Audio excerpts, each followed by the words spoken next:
The wise men and the wise women of our people believed that ours was not the only world in which intelligent creatures are to be found. Ours was not the only world in which the song of life is heard. The wise men with the grey beards and the wise women with the grey hair used to say this, and I heard them again and again in my long journey of initiation. It is an insult to believe that God, the great planter of life, only planted life upon this, our shabby little world. No, there are other worlds besides ours. There are other worlds beside our Mother Earth, upon which life exists. The Africans even went on to describe 14 of these worlds. And these worlds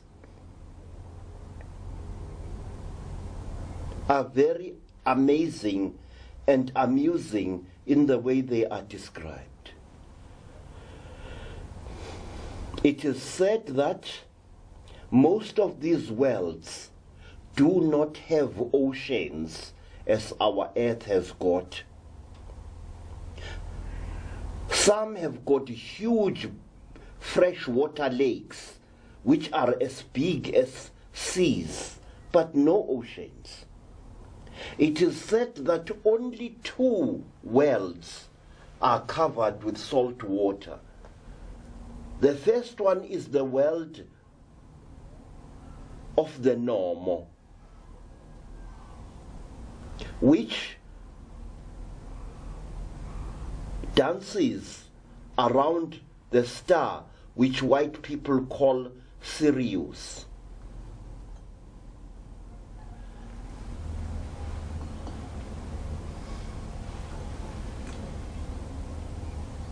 The first encounter between Africans and extraterrestrial beings occurred more than 7,000 years ago in a now forgotten part of Africa.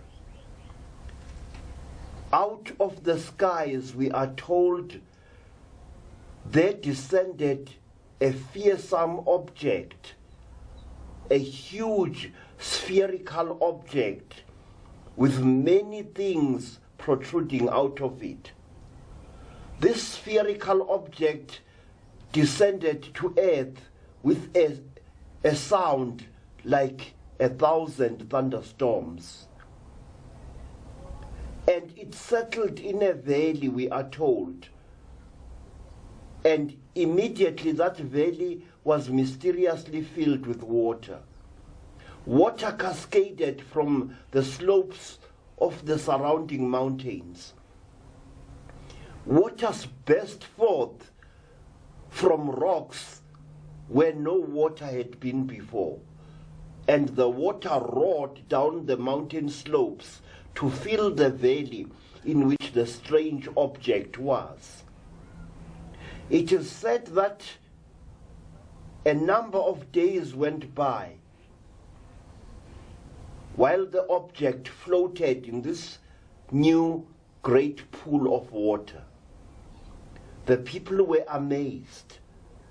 The people were astonished. The people were afraid. But something kept them coming to that spot until hundreds of them were gathered upon the tops of the surrounding mountains, upon the slopes, behind great rocks and under trees. It is said that a door opened in this strange metallic sphere, and out of the sphere there came a long line of strange creatures that walked like human beings, creatures that had webbed feet and webbed hands, creatures that had the faces of fishes but the bodies of human beings. It is said that these creatures walked down the gangplank very painfully. Each one of them was carrying a stick at whose top a light shone. Green lights, yellow lights, red lights, and violet lights.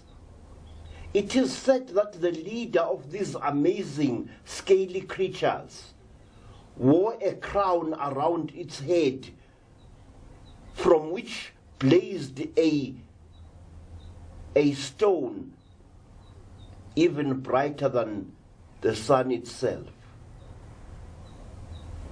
And the leading creature stood on the gangplank while its followers swam in playful circles around the huge spherical craft. The leading creature lifted up its stick and its right hand, and it addressed the people as follows.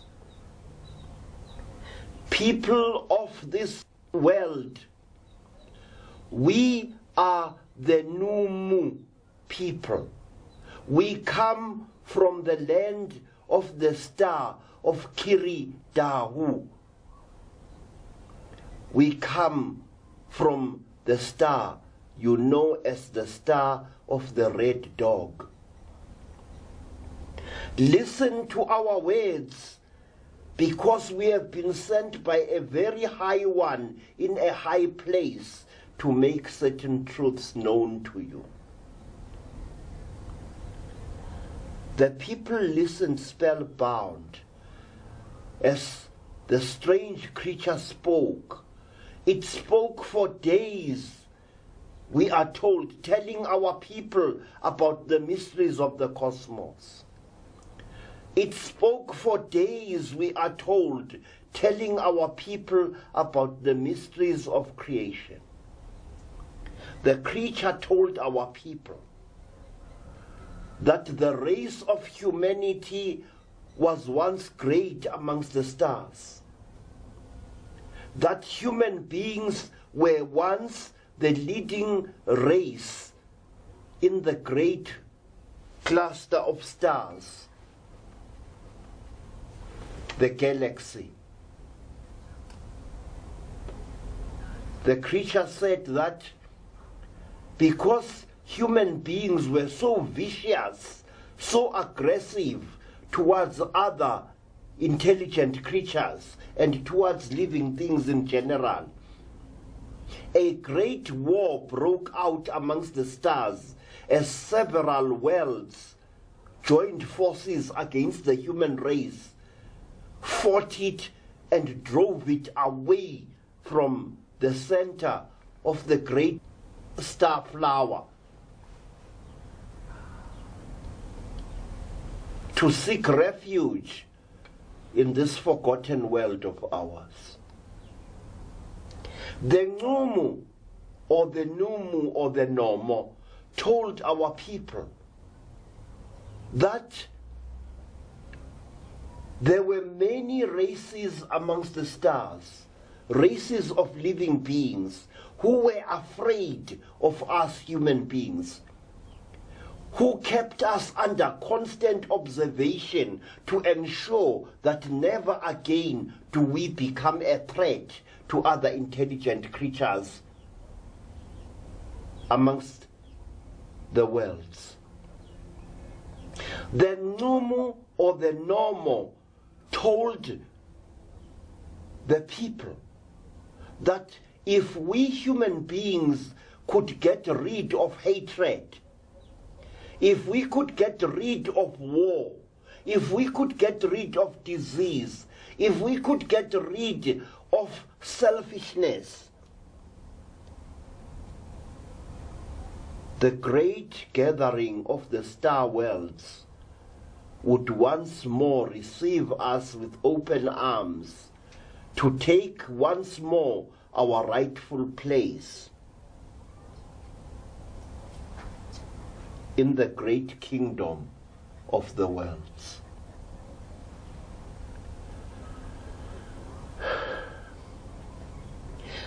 The Nqumu taught us that we must at all times respect the earth upon which we live. The Nqumu told us that our earth, the earth in which we live, was artificially created in order to breed and to sustain life, life which would then spread to other worlds amongst stars beyond number. The Nqumu said,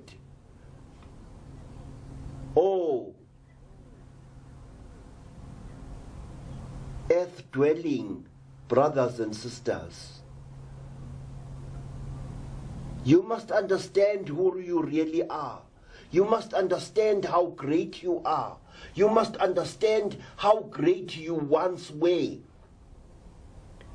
And you must know that a living thing that does not spread out to the stars sooner or later dies out. And that if you do not follow us into the dark spaces above, you shall exterminate your earth and eventually shall exterminate yourselves. And the earth, which is a womb world, a breeder of life, will be once more empty of living things." It is said that after the Normal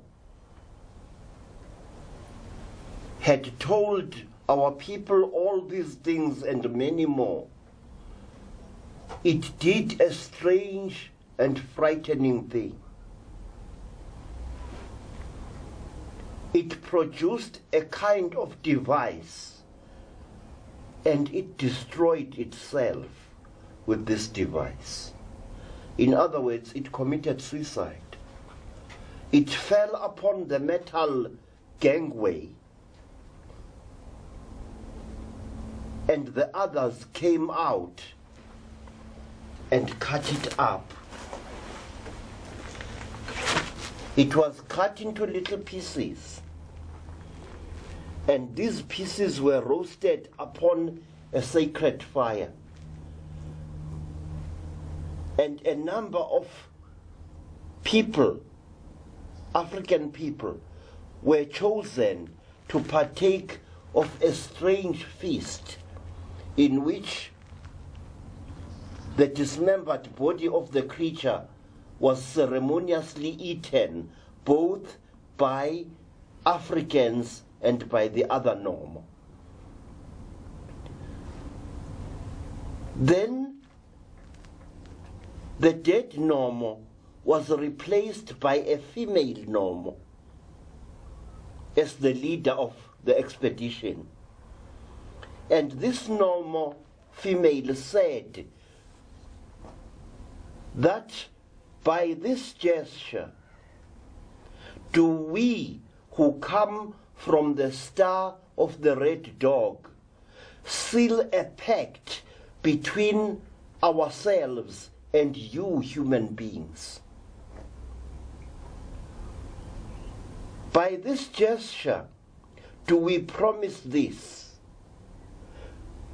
that if you get rid of war amongst yourselves, if you get rid of arrogance and quarrelsomeness, if you banish disease and bid farewell to hunger and poverty, then we, the Normal, shall return, and we, the Normal, shall take you by the hand and lead you, human beings, to the throne of the stars.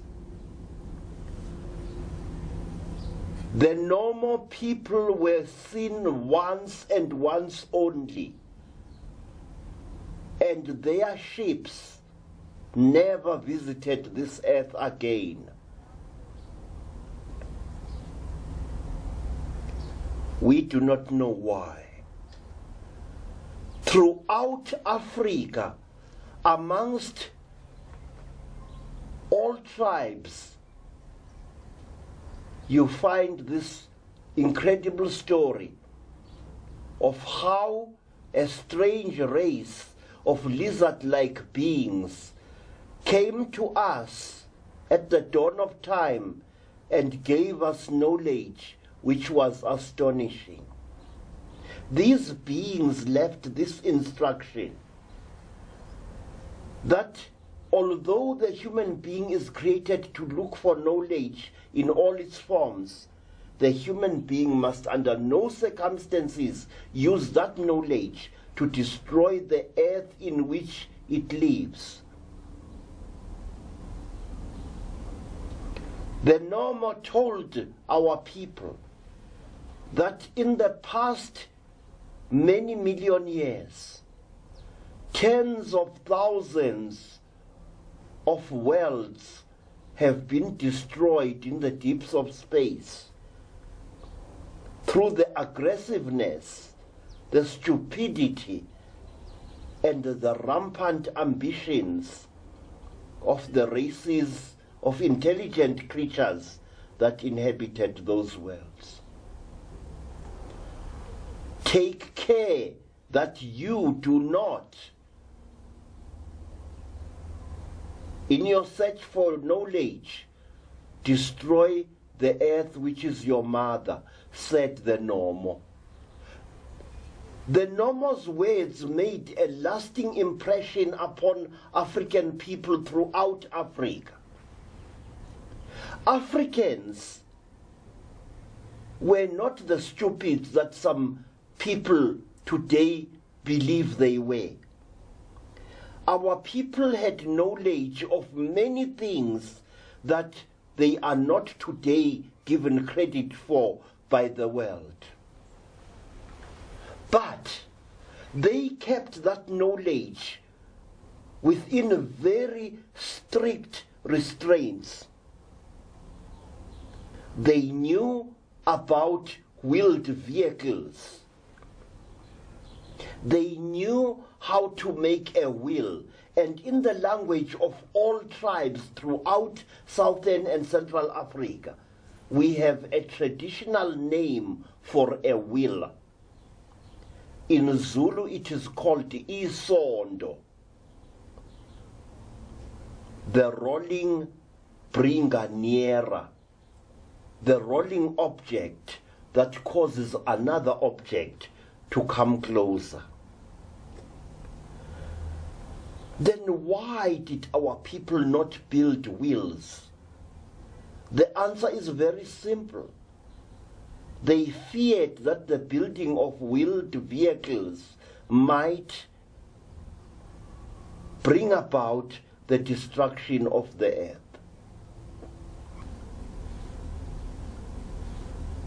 When a Zulu boy was growing up, he had to be an expert with the bow.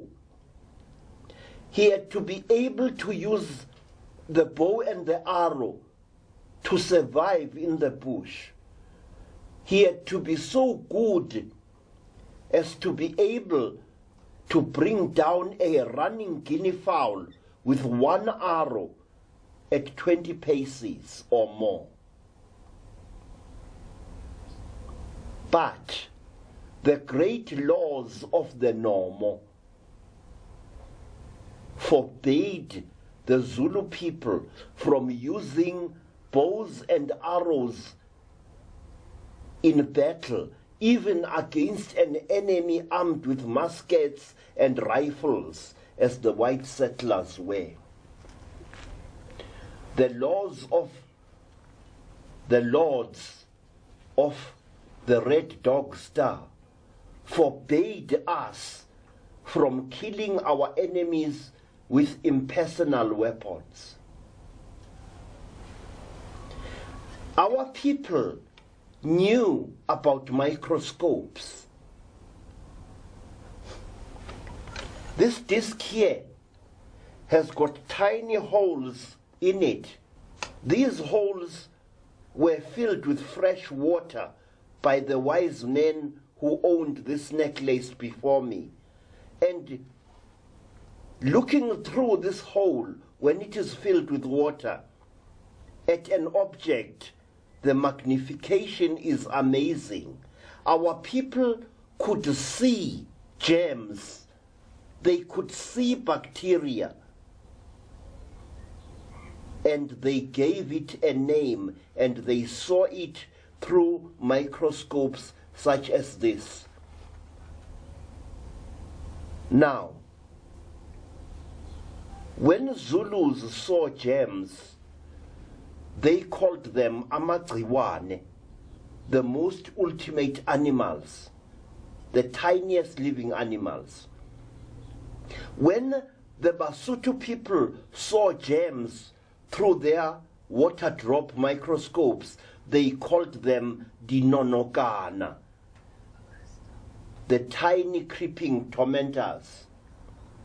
And when the Shangaan people of Mozambique and the Eastern Transvaal saw germs, they called them ntsongana, but they were forbidden by the great laws of the stars from using this knowledge in the same way that Western people have used their knowledge. You had to know certain things. You had to be aware of them. But God have mercy upon you if you tried to build them. Then you were executed by the king without mercy at all. The necklace that I am wearing now, which is known as the smaller necklace of the great mysteries, was made by a Bapedi family in the northern Transvaal just over 500 years ago. And when the blacksmith had finished making this necklace, he and his sons and apprentices were all executed by being flung down a mine shaft to their deaths. Why? Because the secret of shaping Vedite, the secret of shaping and drilling through this very hard stone, the secret of engraving the copper here, had to die with that blacksmith and never exist on earth again. Today, many nations ridicule the African as a creature which never made any contribution to civilization. That accusation is false, racist, and should be rejected with contempt. Your religion can enable you to reach the stars, but your religion also can act as a powerful chain that restrains your creativity. It was so with us Africans. We were not isolated from the rest of the world. Traders came to Africa in ships and they traversed Africa in land vehicles. In caves in the Sahara Desert are shown paintings of men riding chariots. Wheeled vehicles were no stranger to us Africans, but we were forbidden by our religion from building them. The people of Africa have been coexisting, really coexisting, with alien beings from the stars for tens of thousands of years.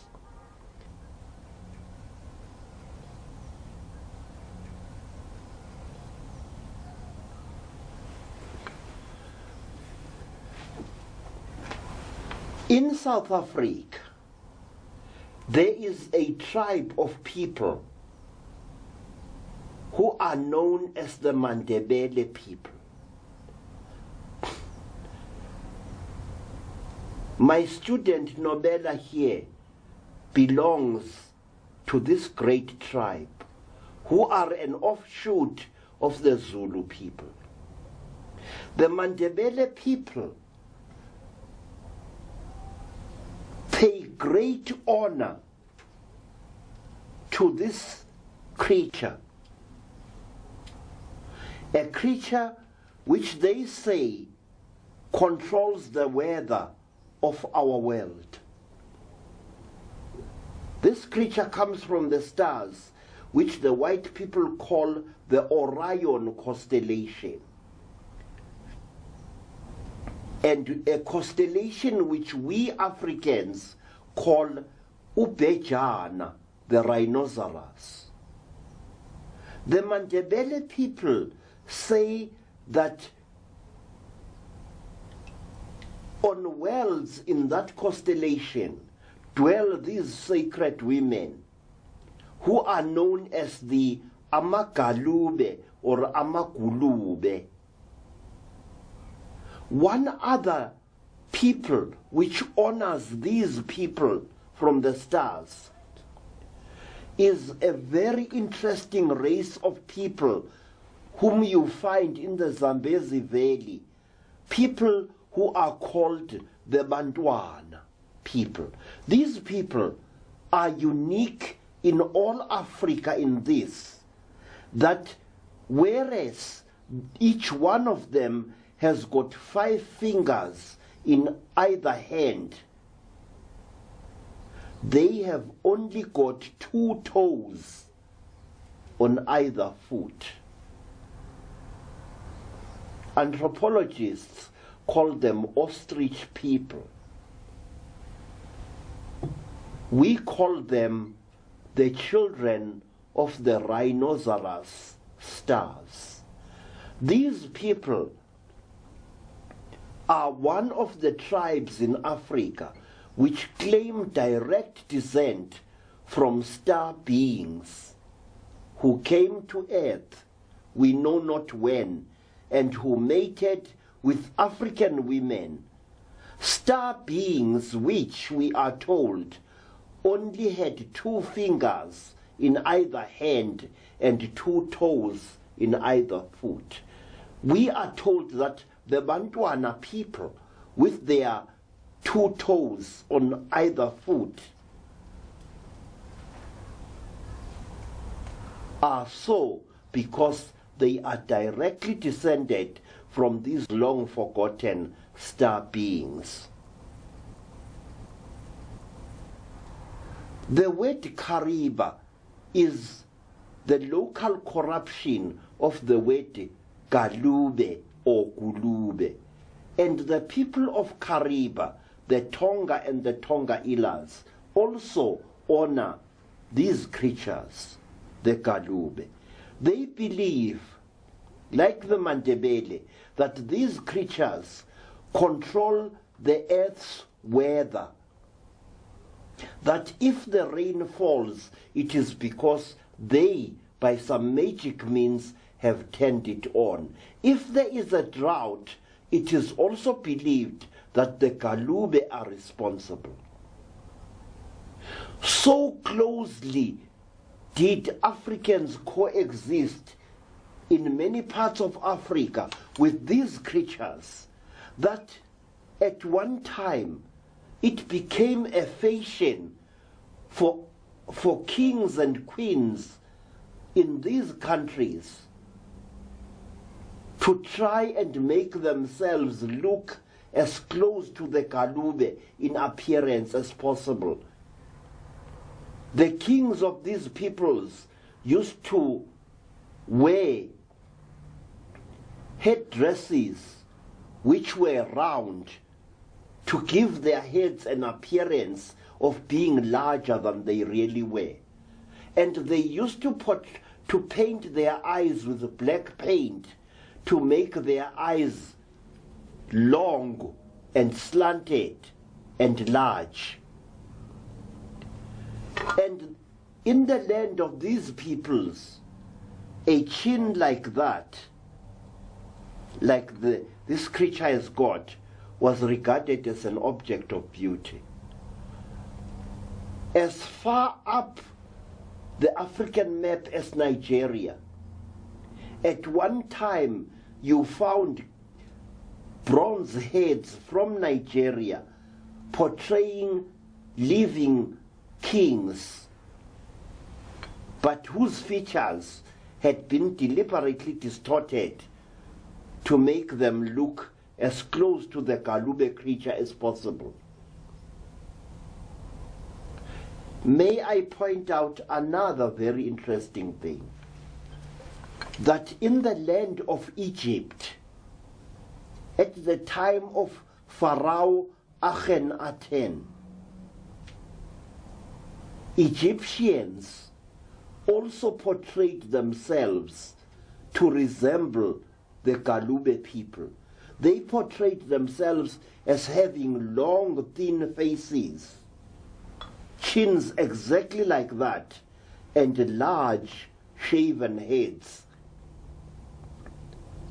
In fact, Akhenaten's wife, Nefertiti,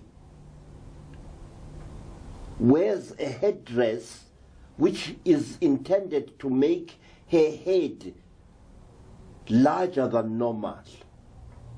And in ancient Greece, or rather classical Greece, there emerged a great ruler called Pericles, who also wore a helmet on his head, which made his head look abnormally large. And it became a fashion at that time amongst the Greeks to believe that the larger a person's head was, the more intelligent that person was.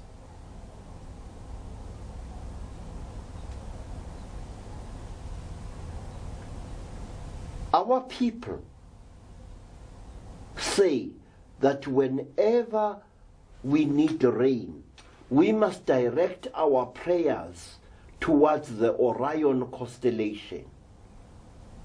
We must at all times keep praying for rain and for a good harvest. Because the moment we stop praying, the sacred Galube women will think that we no longer need rain, that we have reached that stage of our development when we no longer need rain at all and no longer need to eat food.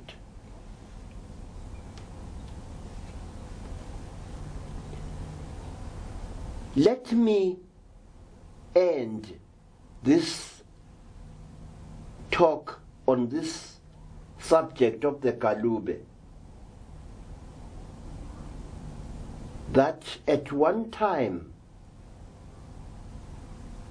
I and a number of men and women in the land now called Zambia saw one of these sacred creatures. We had been called that there was a strange creature walking around in a certain place near the Kafui River. The creature looked as if it was lost, or rather, it looked as if it was looking for something. And because whenever such an apparition makes itself visible, people immediately call a medicine man or woman, or a number of them. We were called there. The creature was tall, just over 7 feet high. The creature was definitely feminine. It had a long neck and a very large hairless head. The creature had very long, slender arms, but it wore a long robe which hid its legs. and it moved with a strange gliding motion across the landscape from one clump of trees to the other one.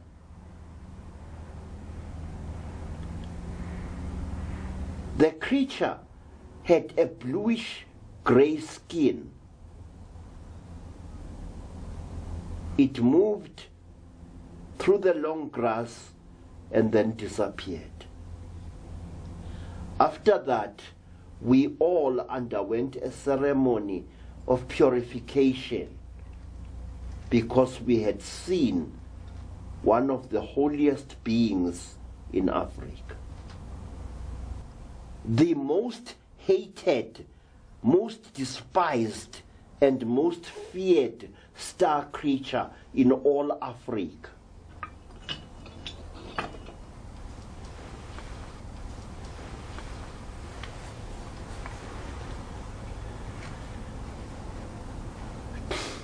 This is the Mhondoruga. This is the creature which our people believe is the very personification of cold-blooded destructiveness and evil. This creature is completely alien. It has no limbs worth noting. It has no legs. It has no features that we can recognize except a pair of fearsome eyes on either side of a strange snout. The creature's head is always covered in a metallic helmet, and the creature moves along the ground like some kind of slug. Its forepart lifted above ground, about 9 feet above ground, and its hind part dragging like a snake behind it. This creature on soft sand leaves a heavy impression which once you have seen it, you will never forget it. The creature is very heavy because where it has moved on soft sand, it leaves a mark, and I've measured it, a groove exactly 18 inches deep. This creature is utterly merciless.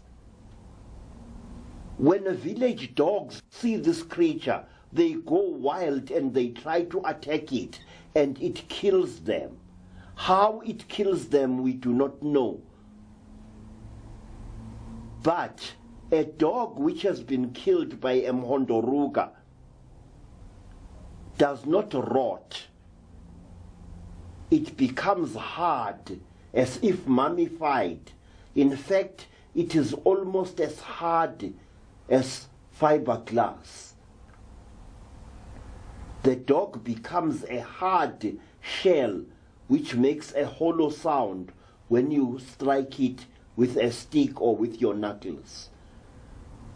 In the course of my career as a Sangoma, I have seen 4 dogs which the Mhondoruga has killed. The name Mhondoruga means the weaver of war. And whenever this creature is seen anywhere in Southern Africa, our people believe that it is an omen of great war to come.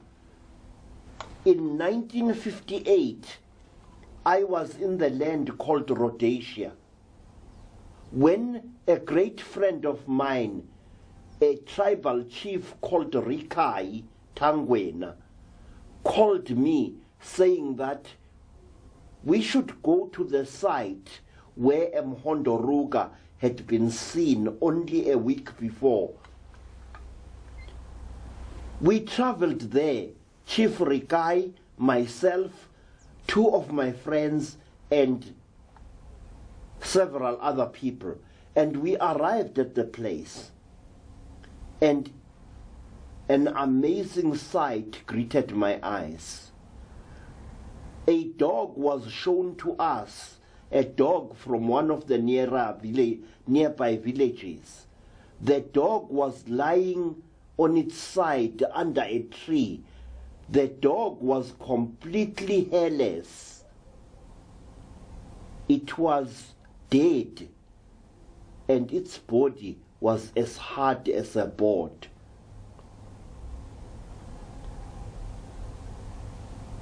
As we moved through the area where the Mhondoruka had been seen,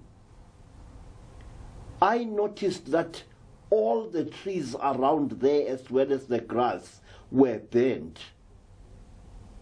Leafless skeletons, their branches lifted towards the skies in mute appeal, and that every tree around there had not been burnt black, but had been burnt white. If you broke one of those trees, you found that the tree had been burnt white to a distance from the outside, and right at the core of the burnt tree was black. Everywhere there was ruin and desolation, and everywhere you could smell a horrible stench, a stench that I cannot describe, a stench that was not of this world, a stench which, once you smell it, you will never forget. A horrible stench that made your eyes run and your nostrils to be blocked. That was the kind of stench we encountered there. And we scouted around the place, and we saw the great trail that the Mhondoruka had left. And we saw depressions in the sand, as if some kind of flying object had landed there, leaving 4 deep, round depressions about the size of a football in the soft earth.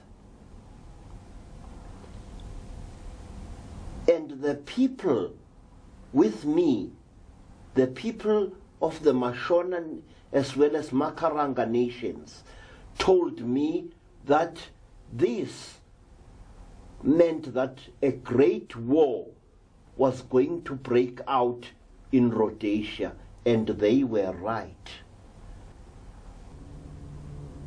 Our people were in contact with these extraterrestrial intelligences, and what is more, that these intelligences, which are not, I repeat, not the figments of somebody's imagination, have made a dramatic impact on African culture for hundreds, if not thousands of years. I have spoken about the sacred creature known as the Nomo. I have spoken about another sacred creature known as the Galube. Now, let me speak about a few more of these remarkable entities from the stars. And I shall choose from this group of little sculptures that I made. I have chosen this fellow here. Now, this creature is the most comical, most amusing and amazing space creature known to us Africans. It is well over 12 feet tall. It is very thin. It has got a pointed head and very ridiculous looking features. This creature has been seen all over Africa by thousands of our people, and it has been seen by thousands of our people over many, many, many, many decades and centuries. The Zulu people used to mistake this creature at first for a ghost, and so they called it Mutwa, which means the dead person. One day, King Shaka, that very aggressive emperor of ours, saw a trio of Mutwa shadowing him and his army while he was moving south towards the land of the Pondos, just beyond the Umzimvubu River. King Shaka immediately ordered a Mutwa, that is a platoon of warriors, to give the Mutwas their marching orders. In true Zulu style, the Zulu warriors charged at the tall entities with assegais flashing. The entities paused, grew even taller, and then turned tail and ran. Now, there is nothing that a Zulu loves more than an enemy who runs away. And the Zulus were very excited. With loud shouts of Mayete, they went after the Mutwas, as men armed with spears chasing entities from God knows what faraway star. And when the Mutwa saw that the Zulus were gaining upon them, they stopped with their backs towards the Zulus, and through tubes that protrude between their buttocks, they released a horrible stench, a terrible smell that caused the Zulus to faint. Afterwards, these poor Zulu warriors suffered from cracks all over their bodies, on their lips, between their buttocks, on their private parts, and between the toes of their feet, as well as the fingers of their hands. It took a young healer to save these Zulu warriors. And he was the man who fathered my mother.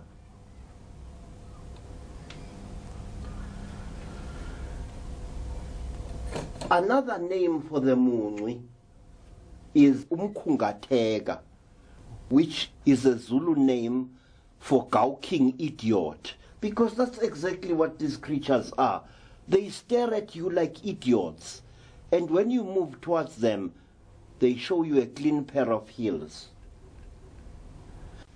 This creature is known as Ngadlangadla, a name which is imitative of the huge clattering sound which this creature makes when it moves through the bush. This creature is anything from 12 feet high to slightly over that. And it is a metallic creature whose head is covered in a huge bulbous helmet with a transparent face plate of what looks like glass, behind which bright red eyes stare at you. This creature is amazing in one respect. Not only is it huge and indescribably heavy, but its arms grow from the center of its chest. This creature has got one other characteristic. It can pass through the mud and the grass fences of African villages like a ghost. It is real. It leaves heavy footprints in the ground. It makes an audible sound. It, strangely enough, smells of oil or some such chemical. Many Zulus and people of other tribes who have seen the Ngadlangal say that it has a smell like a diesel truck. Although no smoke of any kind has been seen to come from it.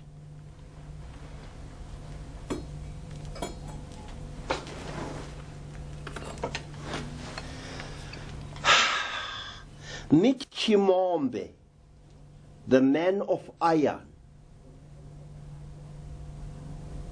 One other extraterrestrial being that has been seen in Africa hundreds of times. This creature here has the distinction of being worshipped in many African countries as a god, but it is a space-faring entity. It looks for all the world like a cross between a robot and a battle tank. Its head reminds one of the turret of one of the war tanks of the Second World War. And its body is made up of heavy metal with many joints which move with a faint hissing sound. In Nigeria, they call this entity Ogon. In parts of Central Africa, he is called Nguguni, the Lord of the Blacksmiths. And in the land now known as Zimbabwe, Nguguni is worshipped as Chimbi or Chimombe, and his shrine is in the Zambezi Valley. There, in the shrine of Chimombe, you will find black men and women who wear clothes made out of black cloth.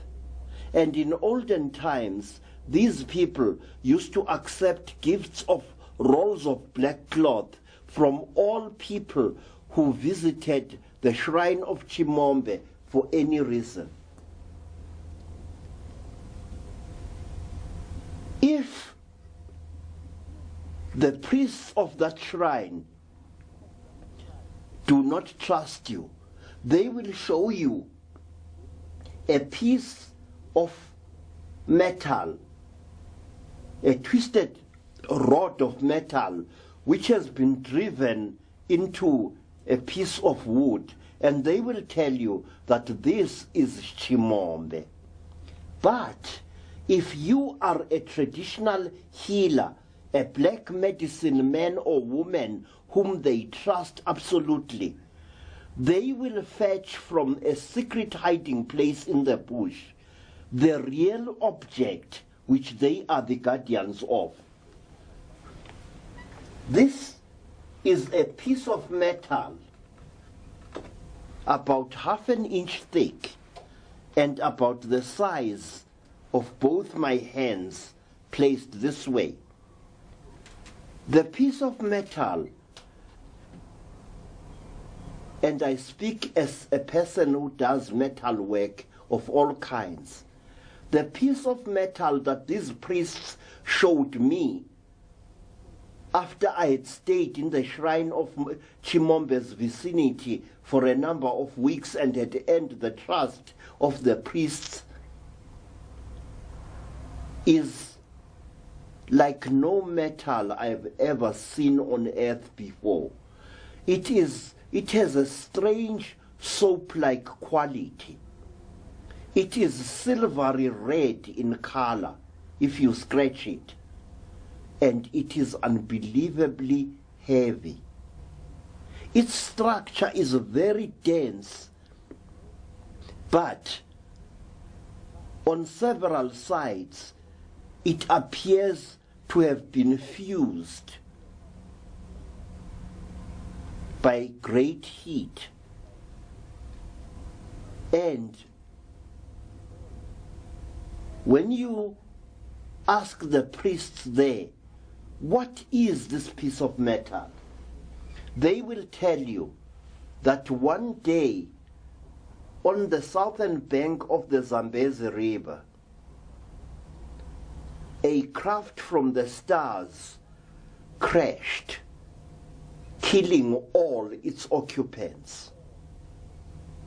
And that as the craft crashed, it exploded, and bits of it were flung in all directions. These bits disintegrated and bent away on falling to the ground. But this piece, which they are the guardians of, was catapulted from the explosion and fell into the water on the edge, on the sandy edge of a part of the Zambezi River. And the tribes people of that time, so many hundreds of years ago, recovered this bit of crashed starcraft, and they kept it in a hidden place as a sign to whatever gods may have been inside that craft, that we are keeping your memory alive in our minds. We shall worship you even though you died in an explosion of flame. That is the story of the shrine of Chimombe. Now, I wish you, honorable friends, to meet a very friendly gentleman from beyond. This being is slightly shorter than the average human being. It is completely encased in a metallic suit which is of a golden color or a silvery color. The eyes have a strange slanting characteristic, and there is always an odd harmonica-like object stuck to the front of the creature's helmet. There are other attachments too upon the creature's suit. And many people who have been very close up to this creature, people all over Southern Africa, attest to the fact that this creature has only 3 fingers and a thumb in one hand, not 5 fingers, as is the case with us. This creature is a thick-set, very clumsy looking, and whenever it encounters a human being, like most of these star creatures, it puts some kind of hypnotic spell upon that human being, and then very gently it touches the chest of the human being with its hand, which it extends exactly as I have done it here. This is the way we are told this creature communicates with human beings. You will often find this strange gentleman messing about with 2 or 3 assistants like him in goat pens, cattle pens, and fowl runs. At one time, a Zulu householder caught a number of these creatures, and having enclosed one of his cows in a cage-like structure which they were moving backwards and forwards, up and down, as if taking measurements of the cow for some reason. After that, the Zulu told us that cow of his disappeared while grazing with other cows in the bush about a month after this incident and was never seen again. These creatures are often seen also stealing eggs in African villages. They seem to be very interested in the eggs of domestic fowls. Why this should be so, I do not know. But this is something that I have encountered many times in my career as a Sangoma, that strange humanoid metallic entities with spherical heads are often seen stealing eggs in African fowl runs.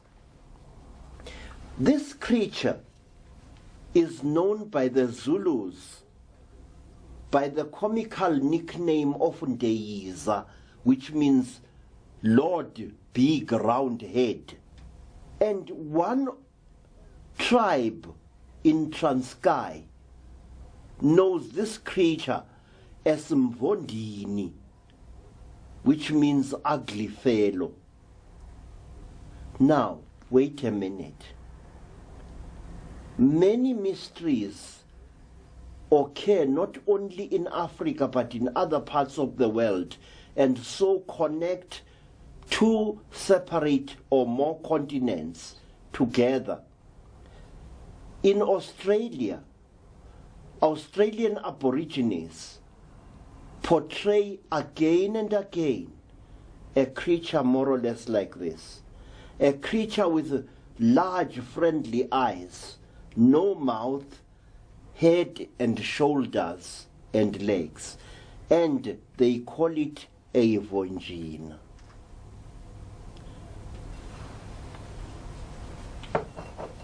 And they say, just as we do, that the Mvonjina is a messenger of the gods who comes from the stars.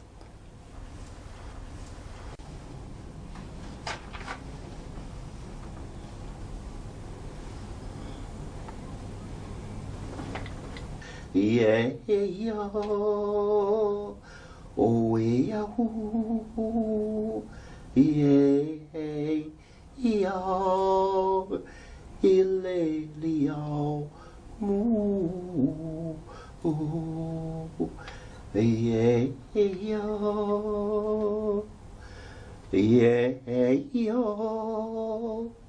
yeah, yeah. Ay lelio Cairo, yeah, yo, oh, osio, yeah, yo, ilelio Cairo, oh.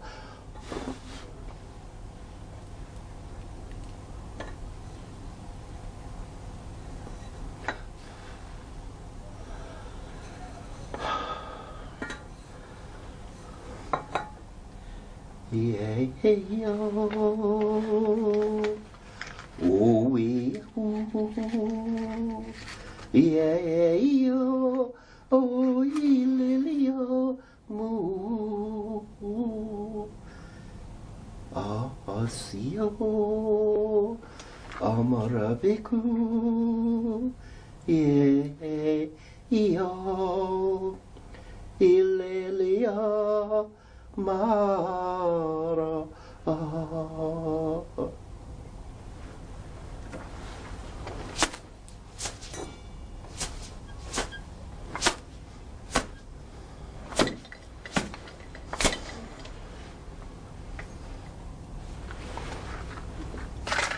yeah, yeah,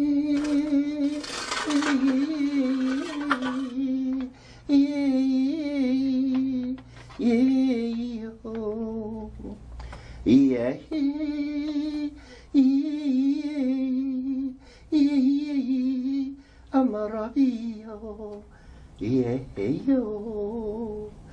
uya, yo, oh, ilelia,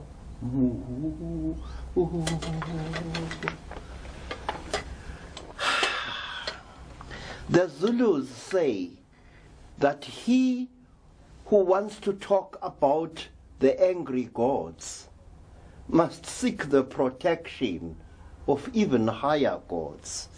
That he who wants to backbite a crocodile must first make friends with an elephant. The thing that I'm holding in my hands here is known as the blade of Shilumi. The hilt is a later addition, but the blade is literally thousands of years old. This thing that I'm holding in my hands has been used in many strange rituals by our people when faced with extraterrestrial intelligences. If a creature from the stars is found dying in the African bush, the law says you must finish it off with this and send its soul off into the great void for reincarnation. One other name for this blade is the blade of Nanana, the warrior goddess who came from the stars at an unbelievably ancient time to fight great battles for African people against demonic entities from the star that white people call Alpha Centauri, which star we call Liitlo Lapiri, the eye of the hyena or the eye of the wolf. But that is another story. I want to issue the following warnings based firmly upon traditional law. When you see a creature from the stars, you must never show fear. They are not like us. They mistake fear for aggression, and they will hurt you or kill you. People in Africa, people overseas, have received burns from these alien beings. Burns inflicted by beings which felt threatened by the actions of the human being concerned. Now let me tell you another story, and I will cut it as short as possible. There was once a young woman in the land of the Venda people. Her name was Nevulana, which means little rain or rain shower. Nevulana was a widow,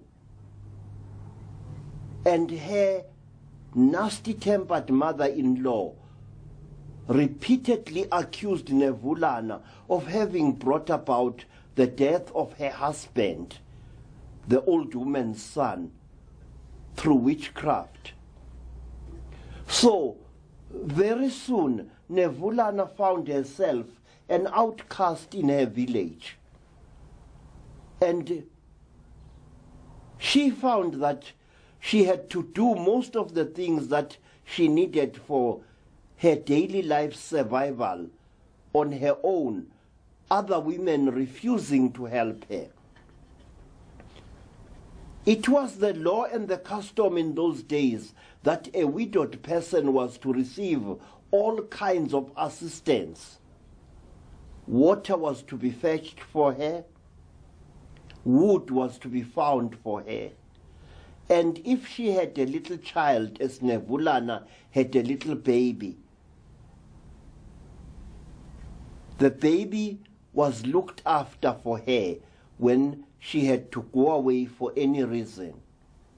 But Nevulana was hated by the community. First of all, because she belonged to the Balemba people, and the other people belonged to the Vavenda people. She was a foreigner in her own land, rejected by her own people. One day we see Nevulana walking through the bush all on her own, carrying her baby boy strapped to her back in the African fashion. In one hand, Nevulana carries an axe, and in the other hand, she carries a rope of cowhide. She's going out to gather firewood, and she wants to bind the firewood together into a bundle and then place it on her head and carry it back home. It was an ordinary day like many others that she had known. A gentle day, a breezy day, an early spring day. The bush was green and smiling. The grass was tall, and animals were grazing all over the landscape amongst the trees. The smell of undestroyed Africa was all around. The birds were singing. The butterflies were fluttering amongst the wildflowers. We see Nevulana, a short, powerful little woman with a round face, as beautiful as the moon. Her head is shaven because she is a widow. She wears no ornaments on her arms and around her neck and on her legs. She just wears a string skirt through which her powerful thighs reveal themselves again and again as she moves through the bush. Her eyes are large, alert, the eyes of a laughter-loving woman, and there is something enticing about the shape of her rather full lips. Balobedu women are known throughout the land of the vendors for the great beauty of their faces and figures, and Nevulana was no exception. In the far distance, Nevulana saw an old tree, a dry hardwood tree which was slowly dying. She wanted to climb up that tree, chop down some of its branches, and tie them together for firewood and take them home. So she saw a rock under a green thorn tree, and she removed her baby from her back, and spreading the tarry baby carrying skin on top of the rock, she laid her little fat son to sleep upon the flat rock, and then she strode away towards the old dry tree, and very soon she was about to swim after it like a little ape to cut down the branches when a puff adder was in front of her. Its terrible hissing, sending a sound of menace over a wide area. But Nevulana was a true daughter of Africa. She was not frightened of a snake like a puff adder, deadly though the snake is. In her hands she held her dead husband's battle axe, and with this weapon she made short work of the puff adder. With one skillful throw, she struck the snake just behind the head, completely decapitating the reptile. And then, without wasting another glance upon the dying monstrosity, she was up the tree and she was hard at work chopping down branches from the dead tree. And then, when she found that she had enough wood, she climbed down the tree and started forming it into a bundle, a long bundle, which she soon put upon her head with a coil of plaited grass as a cushion. We see her coming back from the old tree, moving like a goddess through the long grass. We hear the swish of the grass and the song of the birds all around her. She moves. We see the sweat upon her face and upon her breasts.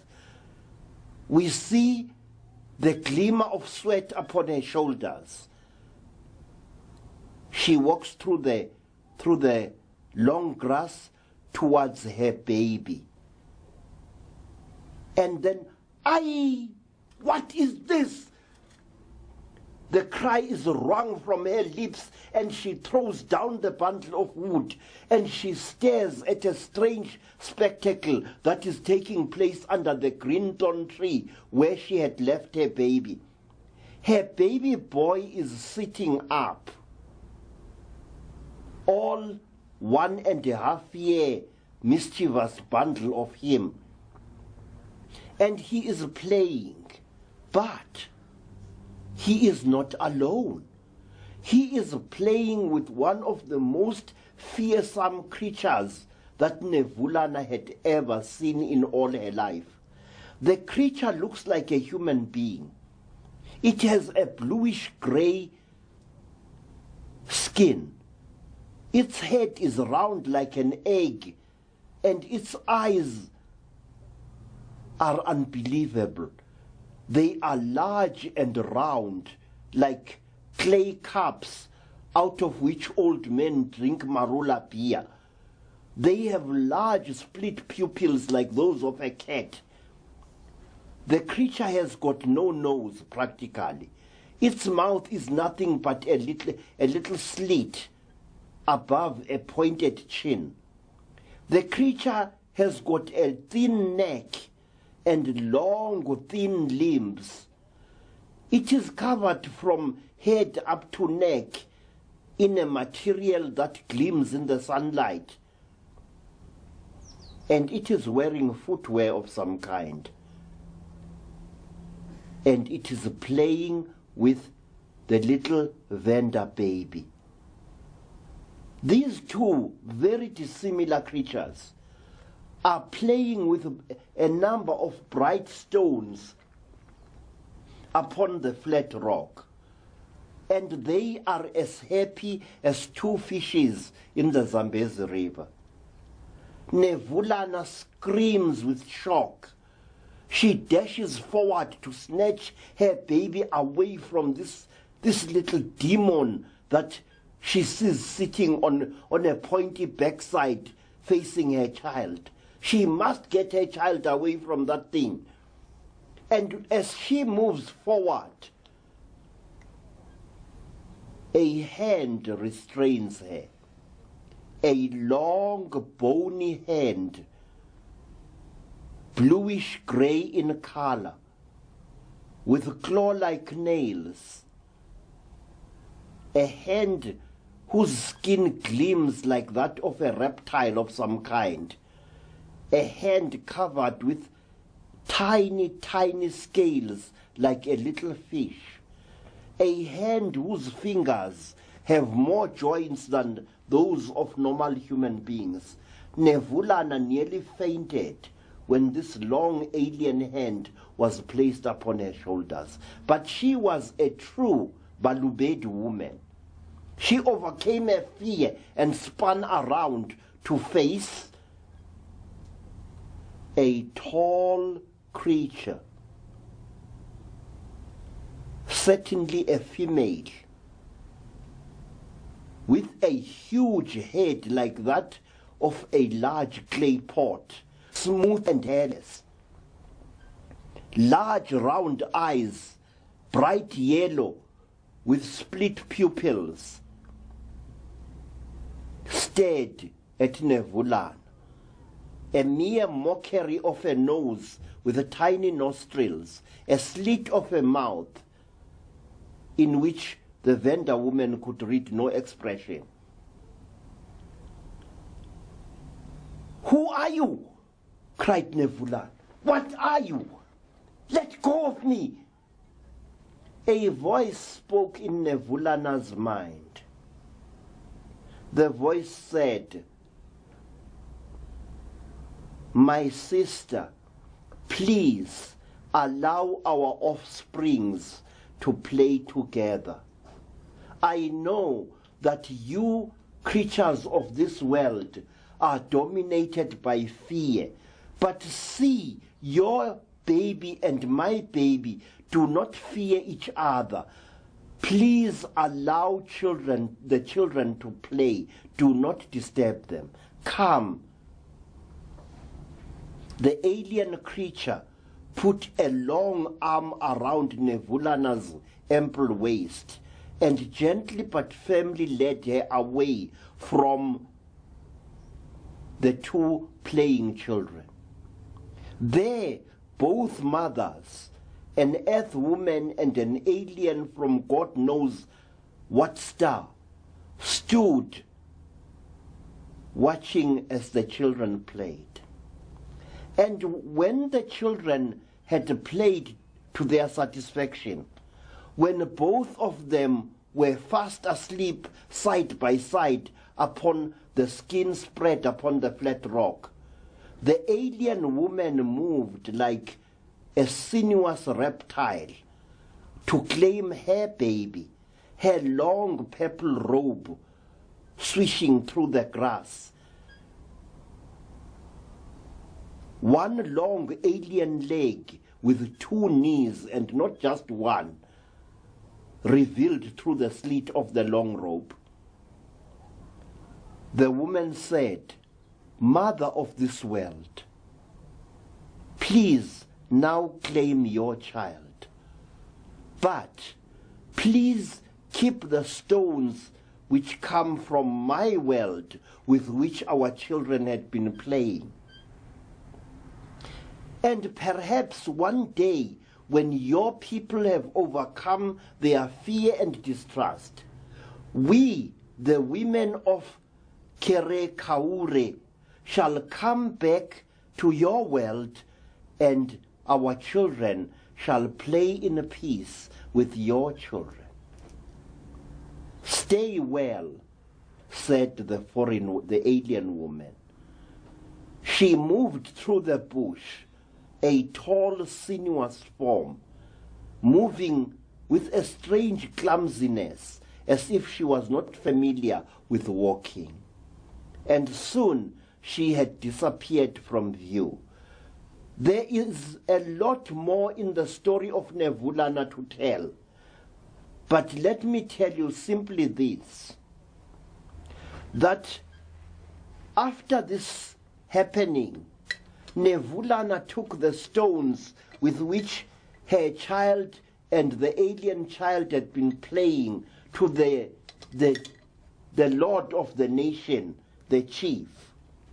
And the chief decreed that this object should be made an object that commemorates the vessel in which the alien woman had arrived on this earth aboard. And inside this box, enshrined for all time, are the stones with which a child of the Venda nation and a child from a distant star played peacefully together in Africa. My friends, this is not a legend. This is a true story. This necklace that I'm wearing here came from the descendants of Nevulana. When people started burning elderly people to death in the land of the Vendas, A wise man fled to my home in Soweto, carrying this necklace and other precious things with him. And he gave me custody of this necklace, saying that if I died without leaving a successor, then this necklace, the necklace of 1,000,000 years, the necklace of 1,000 mysteries, must be buried below my corpse, so that no one will dig it out except the gods from the stars to whom it is dedicated. Thank you.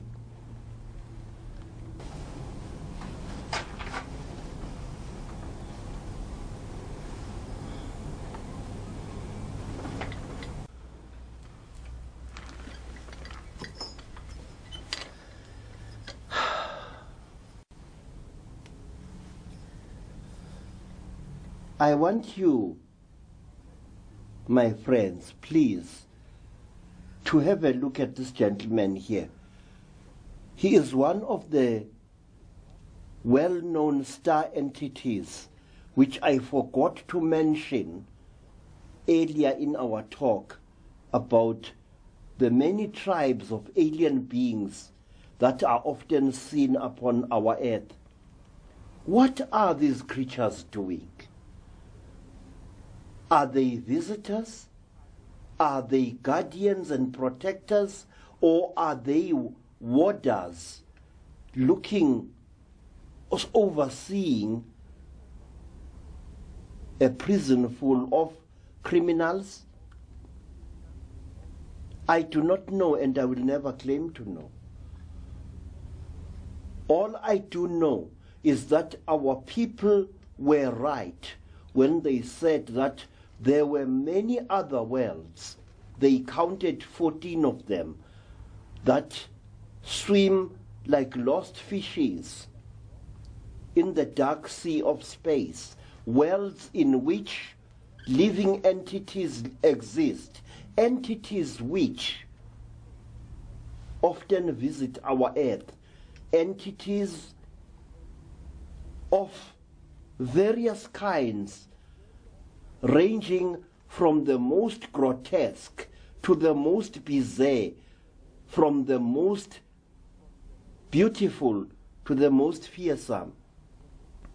This is a very huge creature known by the Zulu people as isifufufu. This creature looks like a moth or a bat. It is a humanoid creature with arms and legs, but the arms are at the end of very long wings. And this creature is often seen flying across the landscape in places like Transkei and also in places like Natal, in the Natal Midlands. And whoever sees this creature at close quarters is soon stricken blind. A cruel, painful blindness in which the eyes run with water and sometimes pus. This creature has got the body of a human being, the face of a strange moth-like creature, and it wears boots, which means that it comes from a civilization where people, if you can call them that, wear footwear of some kind. Impressions of this creature's boots have been seen on the sides of tarred roads in several parts of South Africa in the last 50 years or so. The isifufufu rarely appears in our country, and when it does, it always appears just after sunset, never later, and it is seen flying like a huge and ugly bat over the beach, over the ocean, and across roads, and even above African villages. It has never been known to approach human beings, and it has never been known to harm human beings, except by the fact that whoever sees it at close quarters gets burnt or turned blind. It is a result of this, of what the Sifufufu does, that there grew a belief amongst our people that he who sees God or a god close up will be stricken blind. Now, lastly, let me tell you about another extraterrestrial creature, the most well-known creature in South Africa, a creature whose name is almost on everybody's lips in the black communities. That is the Togoloshe. The Togoloshe's name, Togoloshe, means the creature with a bony ridge over its head. Because a Togoloshe is a short, hairy, humanoid creature with a face that looks like that of a very nasty-tempered teddy bear. Its eyes are a fiery red, and it has got very long ears, pointed like those of a caracal wildcat, and running from the Togoloshe's forehead above its eyes, right over its head to the nape of its neck, is a sharp, bony ridge, which it is said will cause the death of anyone touching it. The Togoloshe is extremely aggressive. It loves to waylay and beat up men who walk about at night, and it loves to use the man's own walking stick to beat the stuffing out of him. The Togoloshe loves children. It reveals itself to children and is often found playing with them. But that is as far as the Togoloshe's good behavior goes, because it loves nothing more than to sexually assault and even to rape women. Throughout Southern Africa, in urban as well as rural areas, our people raise their beds almost 3 feet high above the ground on bricks and on paint tins filled with earth. The reason for this is to avoid being molested by a Togoloshe, to protect the sleeper from mischief done by the Togoloshe. Though why any self-respecting Togoloshe would fail to get at its victim on a bed, I do not know. But what is interesting is this. Belief in the Togoloshe extends throughout Southern Africa and also to the Pacific Islands, where in olden days you found Polynesians building their huts on stilts as high as Africans lift their beds on bricks and on tins. And when you asked the Polynesians, why did your ancestors build such houses? They tell you that they are protecting themselves from a hairy animal which is very aggressive. And when a Polynesian described to me what the creature was that they feared so much, his description was word for word the description of a Togoloshe. Question: why should people separated by thousands of miles across the wide belly of the world believe in the same creature? Answer, because the creature exists, that's why. It's not a figment of someone's imagination. Thank you very much.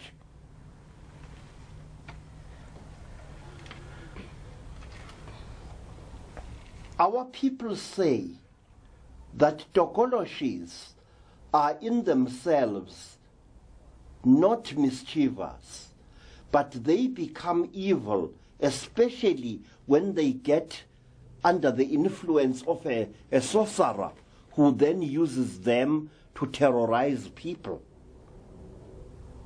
And in the course of my career as a Sangoma, I have met many people, some of them sporting severe injuries, who said that they had been injured by a tokolosh. And sometimes this injuring by this creature had occurred in front of many witnesses. A person who has been molested by a tokolosh becomes completely mad for about a year or so, and then the madness disappears. Many times, more times than I care to number, in the course of my career as a healer, as a Sanusi and a Sangoma, I have encountered many men and women, some of them sporting quite severe injuries, who had been injured by the entity that we call the tokolosh. The tokolosh always appears after a sipuputega craft, which white people call a flying saucer, has been seen in the skies above the community. Tokoloshes always turn up then in all their aggressive glory. And at certain times, a tokolosh will go out of its way to inflict injury upon children, especially children who have reached or about to reach puberty. A tokolosh will terrorize a whole boarding school full of girls or boys, scratching their backs, inflicting injuries upon the children on their thighs, on their backs, and on their faces and stomachs, injuries that look for all the world as if the children had been scratched by a very aggressive cat. Usually, the scratches show that the creature which inflicted them had 3 fingers on its hand.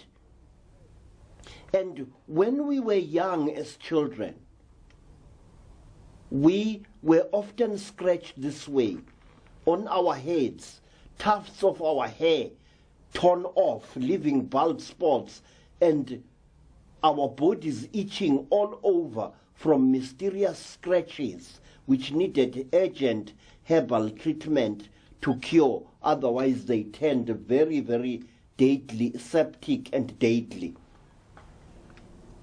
I remember in the year 1946, a community of black people was terrorized by an entity which was known as Mapunapuna, the Naked One.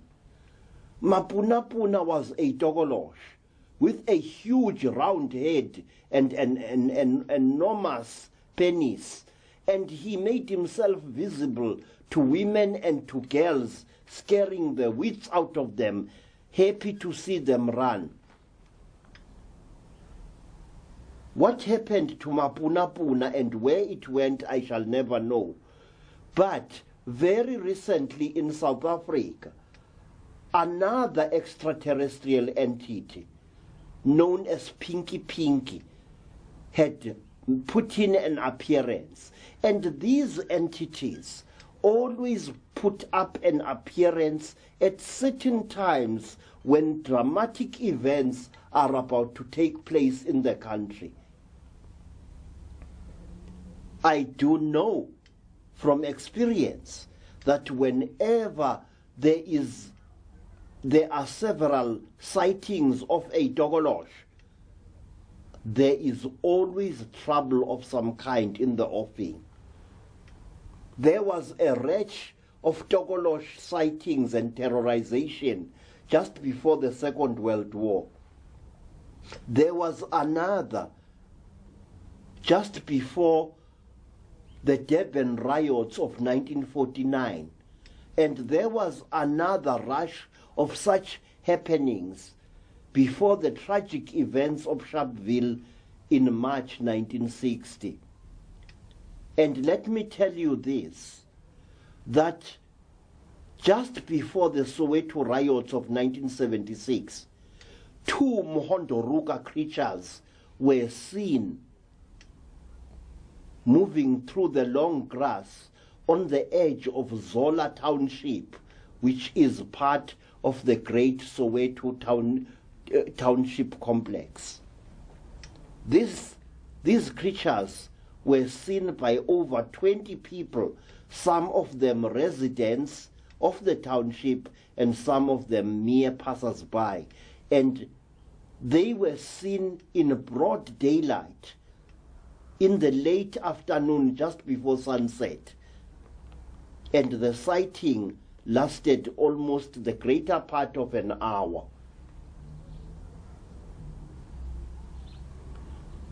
Not long thereafter, a group of faith healers went to the spot where the creatures had been seen and tried to exorcise whatever negative energy they had left there.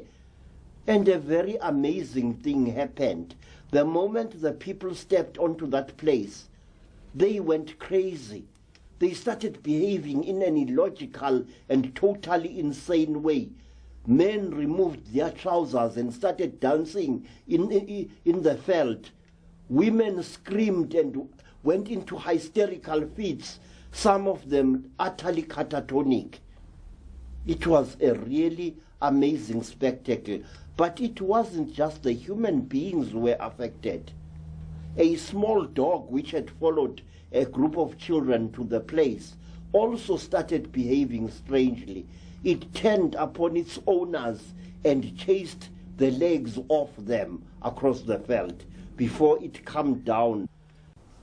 When you are a Sangoma, your life ceases to be your own.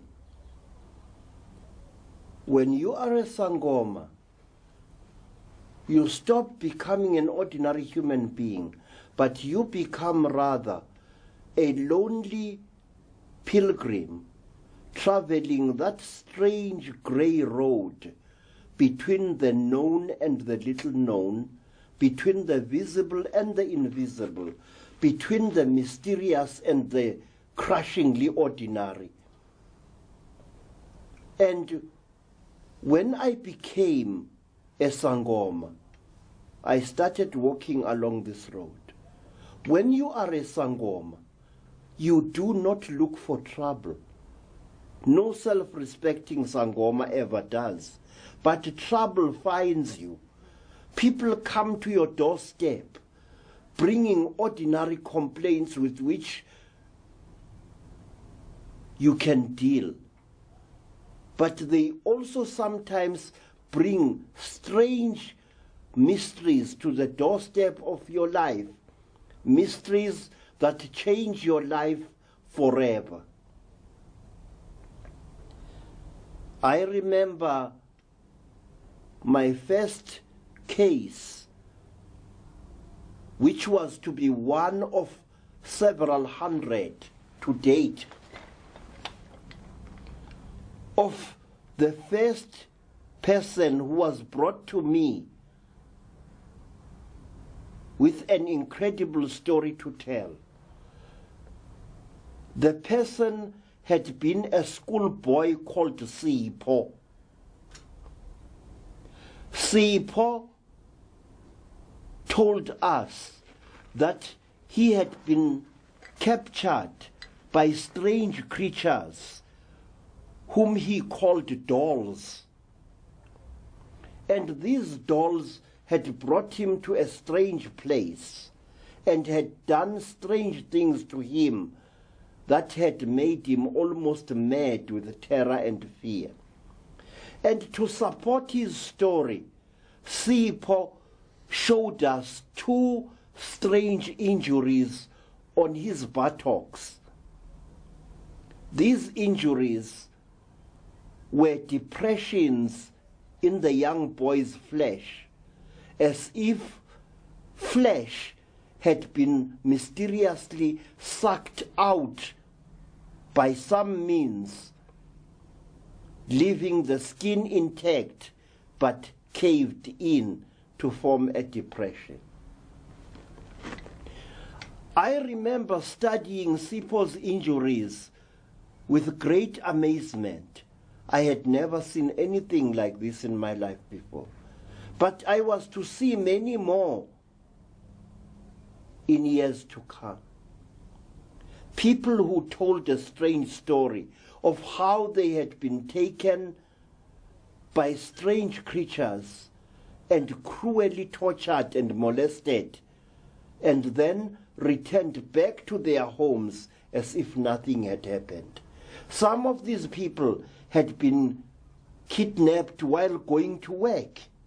Some of them had been kidnapped after many a drunken binge in a neighboring village or homestead. Some of these people had been abducted while carrying on with their daily duties in the veld. I remember a woman who had lost her job with a farmer who employed her because she had suddenly disappeared from the labor gang while they were out in the orchard reaping oranges, not far from the town of Zebediela in the Eastern Transvaal. The woman had disappeared for a number of days, and she returned with an unbelievable story to tell. She returned with her sanity almost lost and with a number of injuries identical to Sipho's in various parts of her body. And furthermore, this poor woman complained that she had been raped. And to support her story, when I asked a female Sangoma to examine her, the Sangoma found that the woman's female organ inside had been severely lacerated, as if some kind of instrument had been used on her. This woman also suffered from nose bleeding in one nostril only, and she was indeed in need of urgent help. And I thank God that I was able to help this woman and others who had come before and those who were to come after her. But I was always wondering exactly what it is that happens to these people and why it happens to them. I remember when the number of cases I dealt with reached close to 50, I began wondering, what's going on in this world? But I did not have to wonder long. I went to Rhodesia, as it was then called, in the year of our Lord, 1958. I stayed there until the end of 1959. And early in 1959, I went with a relative of mine, relative because his brother had married my sister. We went to the Inyangani Mountains, a range of mountains to the east of Rhodesia. These mountains are very ordinary mountains, but there is a brooding menace about them at certain times of the day. They are mediocre mountains, not as majestic as some of the great mountains I've seen in Africa in the course of my many travels. One day, I was with a relative of mine, and he told me that we must climb higher up the mountain slope to search for the herb for which our teacher, whose apprentices we were, had told us to find on the slopes of these mountains.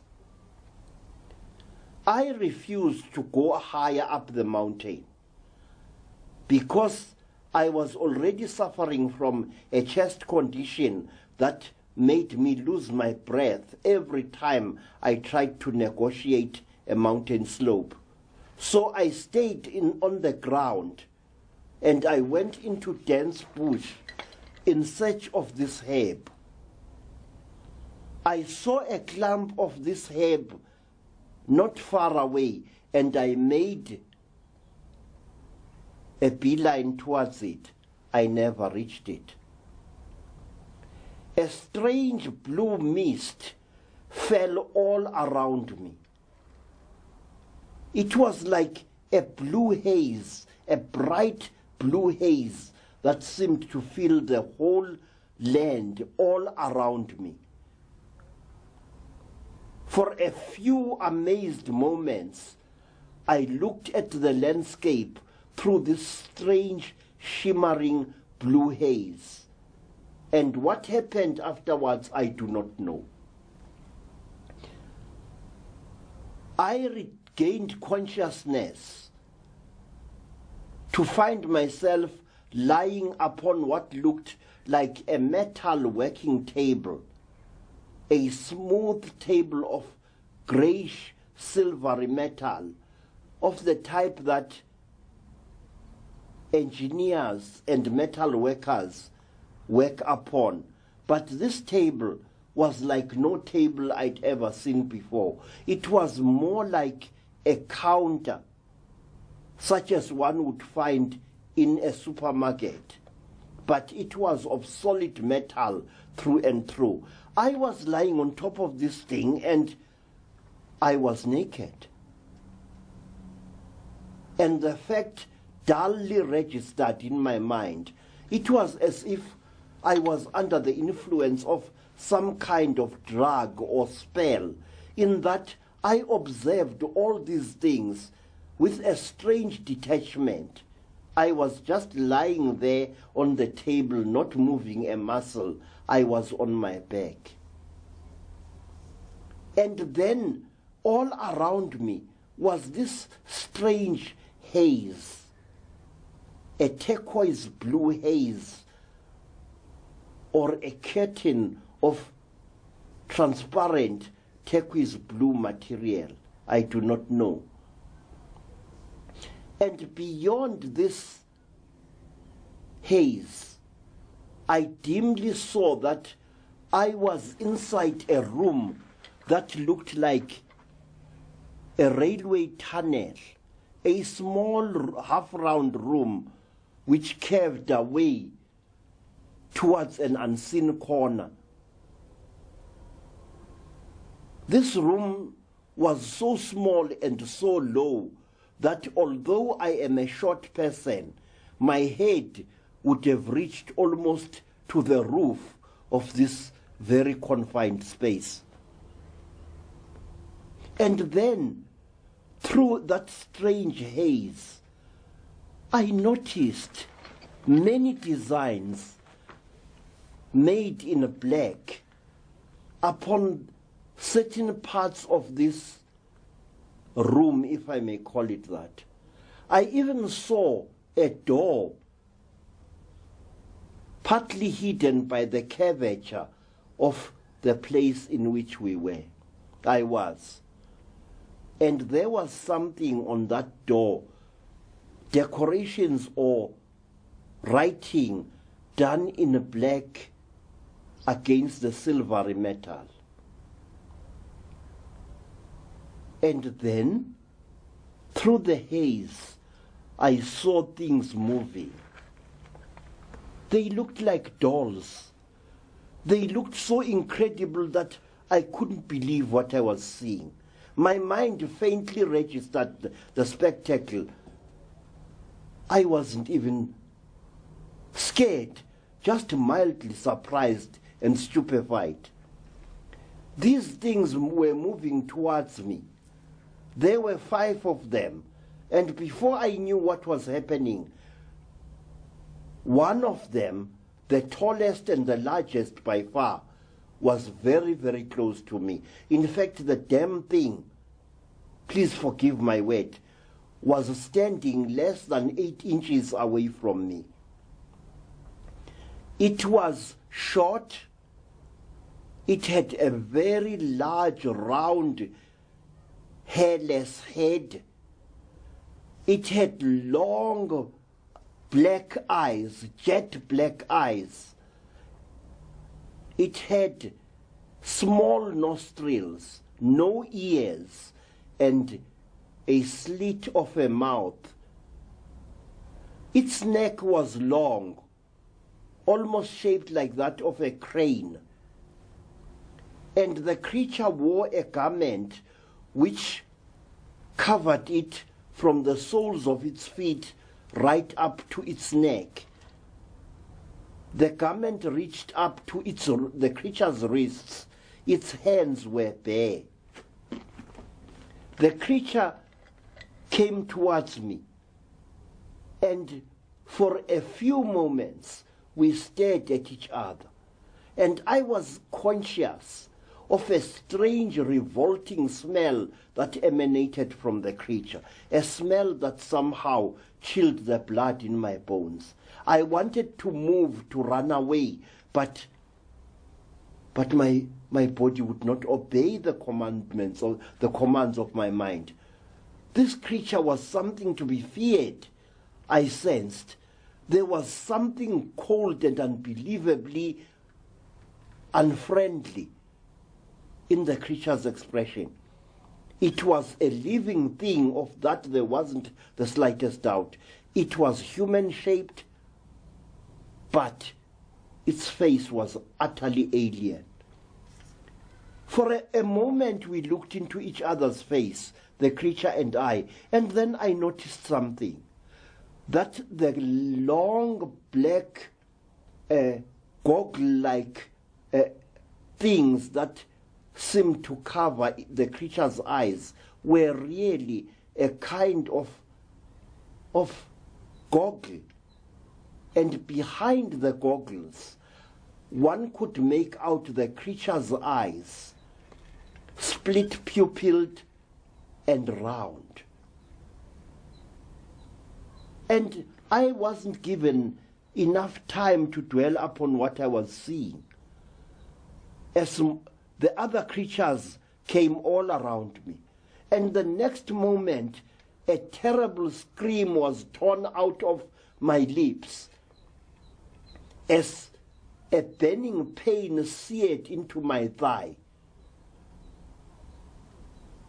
I turned my head, forcing it to turn, and I saw that one of the creatures had buried something that looked like a flexible cable in my left thigh, and the pain was horrible. And even now, I remember that and much more with a shudder. But the agony did not end there, because the next thing that happened was that one of the creatures, a creature which looked very strange and unbelievably old, I noticed that its skin was peeling here and there, exposing a sort of a pinkish underlayer. There were peels of skin around the creature's mouth, near its left temple, and very close to where its ear should have been if it had been a human being. This creature pushed something into my nose, my right nostril, and there was a burst of pain that was so excruciating that I don't know whether I screamed or not. It was a maelstrom of agony. It was a storm of anguish. After that, my body just became numb. I could feel the creatures doing more painful things in parts of my body. They drained something from my organ of manhood, subjecting me to a deep feeling of horror, shame, and terror. And they did all this with a purposefulness that was almost blood-chilling.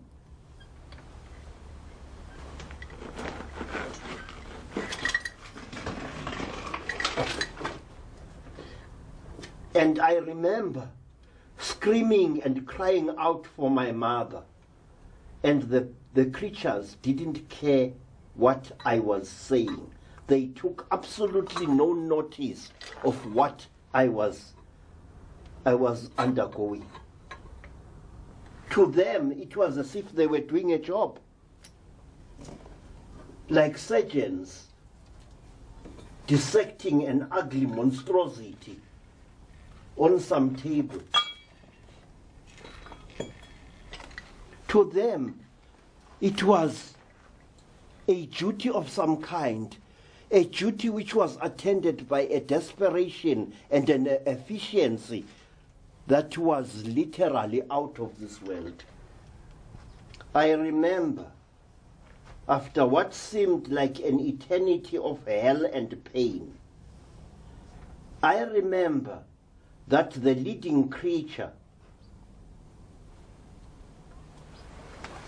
placed its hand upon my mouth,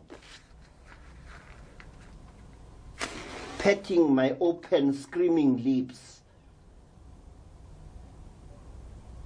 again and again, none too gently, as if to say, please shut up, you stupid ape. Can't you see we are busy? There was, if I could have read only a trace of expression or compassion in those cold, grayish-blue alien faces, I would have understood. But their faces were totally unreadable, and they said nothing. They only seemed to communicate with each other in a series of squeaks and rattling sound and hisses. I remember that in the group there was one of them which took my attention more than all the rest. This creature was wearing a grey silvery garment. But that was not all.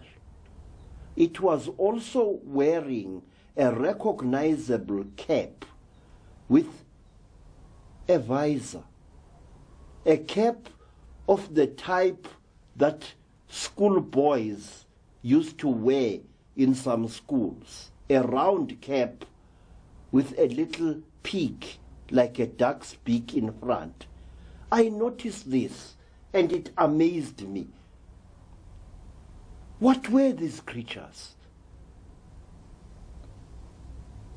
And when the tallest of the creatures finished petting my mouth, I assumed stupidly that my agony was over, but it was not. Because when human beings or strange creatures like those are busy torturing you. You are in extreme pain. Your pain knows no description. You cannot run. You are utterly captive and helpless. And these things are doing to you exactly as they wish. But when they stop torturing you, when they stop plunging things into your body, things that you don't even understand. Many times I wanted the creatures to tell me what they were torturing me for. What had I done? But they did not even say a word. They did not even make a single recognizable gesture of apology to me. They didn't. They just went about whatever they were doing. These creatures looked exactly like this. They are the type of alien creature that has been known and feared throughout Africa for generations. This creature is about 3 feet tall. It looks for all the world like a child who is on the last stages of dying of malnutrition. It looks exactly like this, and it has a strange smell which once you smell it, you shall never forget it.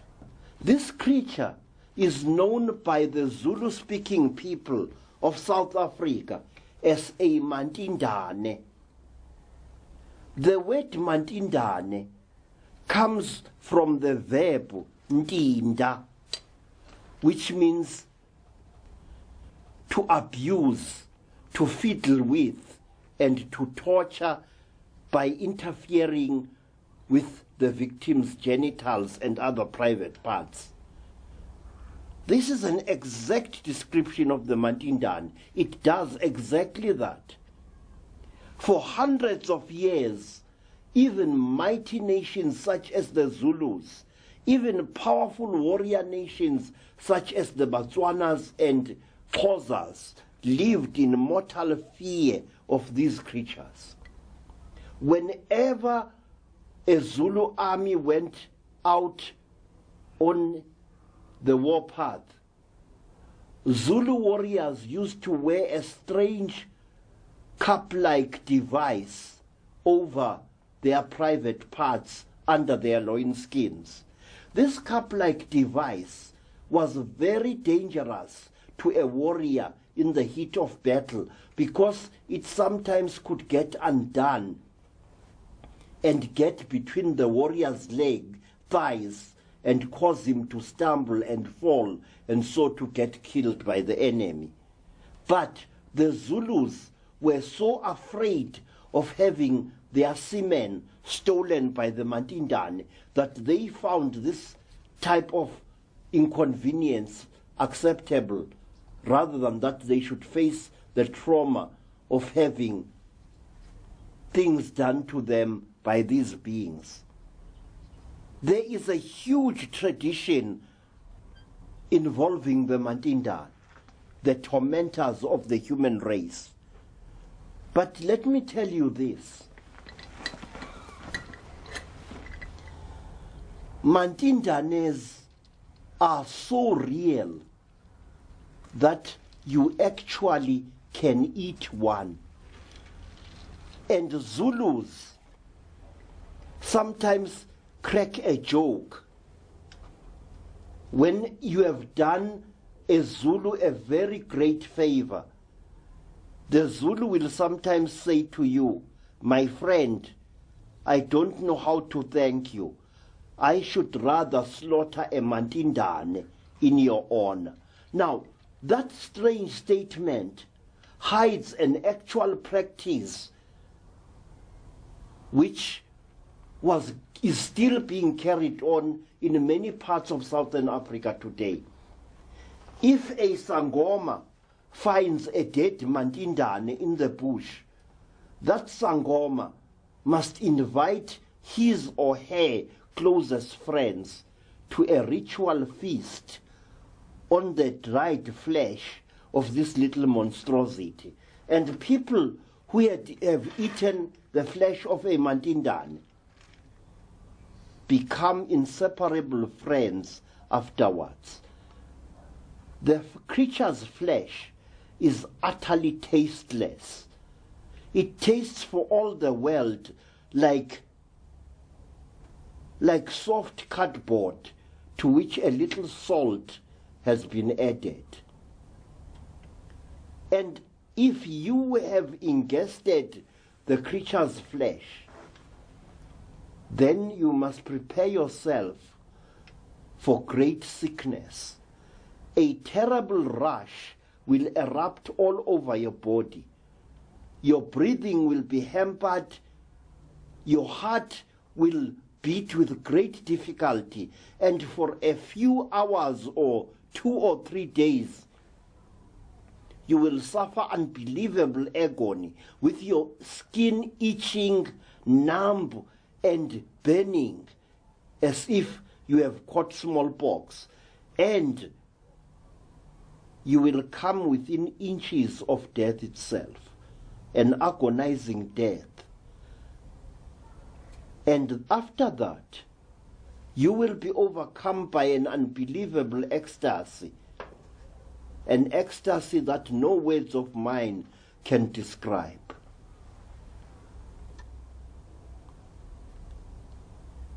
My friends, there are very great mysteries in Africa, and they are still there. They are still going on even as I speak to you. I will not dwell on this subject much longer, but let me tell you this, that after the Mantindane had finished torturing me, I assumed that my agony was at an end, but I was wrong. Because out of somewhere there came a very, very strange creature. A creature which shocked me all the more because it was amazingly human. The creature looked like a woman, a woman of very short stature, a woman with unnaturally golden hair which looked as if it was made of fine metal wire. This woman had designs or tattoos of some kind on her forehead and on her chin and just below her neck. This woman looked like a white woman. And this is what I found particularly frightening. And I would rather not tell you what happened then. Let me accept this, that it was a trauma that even now has never been expunged from my soul.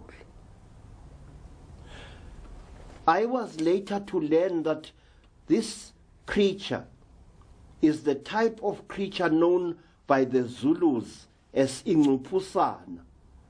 The creature's features are strangely out of shape and ridiculous.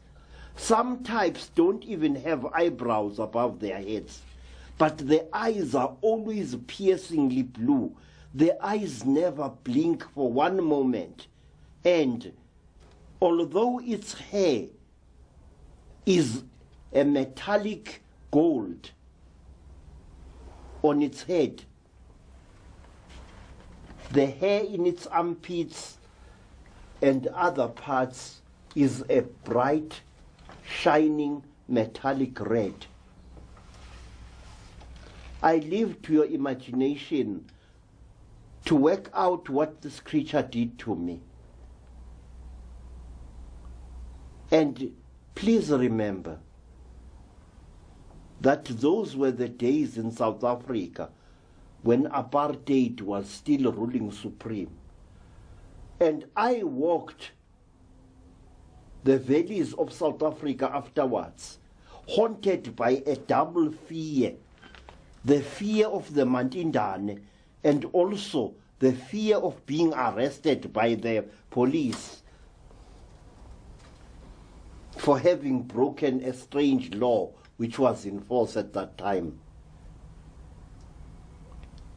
Let me tell you that after this strange, disproportionately shaped creature, a creature with an unnaturally long thorax and strangely short legs and long arms,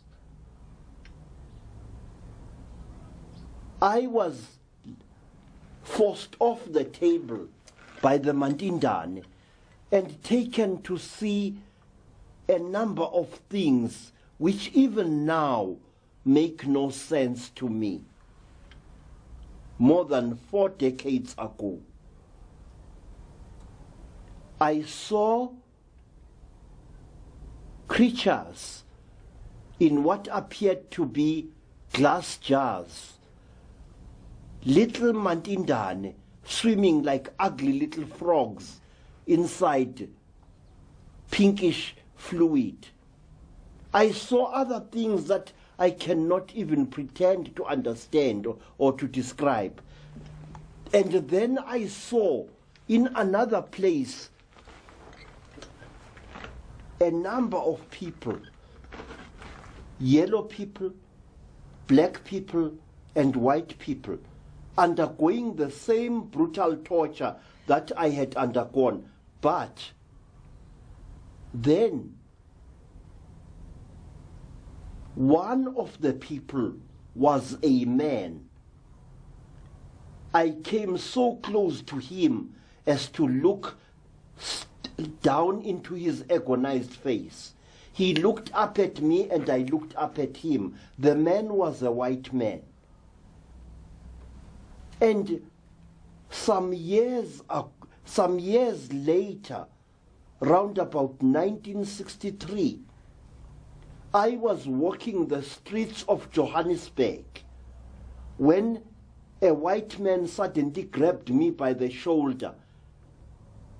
I thought I was being arrested. The white man said, "Hey, stop you." I stopped. He said, "Do you speak English?" I said, "Yes, boss, I speak English." And then he said, "Where the fucking hell did I see you before?"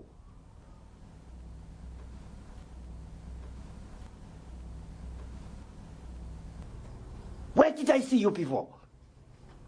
Where?" I said, "I don't know, boss." He said, "Listen, don't bullshit me, man. Where did I see you before?" I said, "I don't know." He said, "Were you in Rhodesia?" I said, "Many times, boss." And then he looked at me for a long time, his lips trembling. It was obvious that the man was on the very brink of total insanity. There was a wild look in his grey eyes that chilled me to the core of my soul. His lower lip was trembling and there was spittle on it.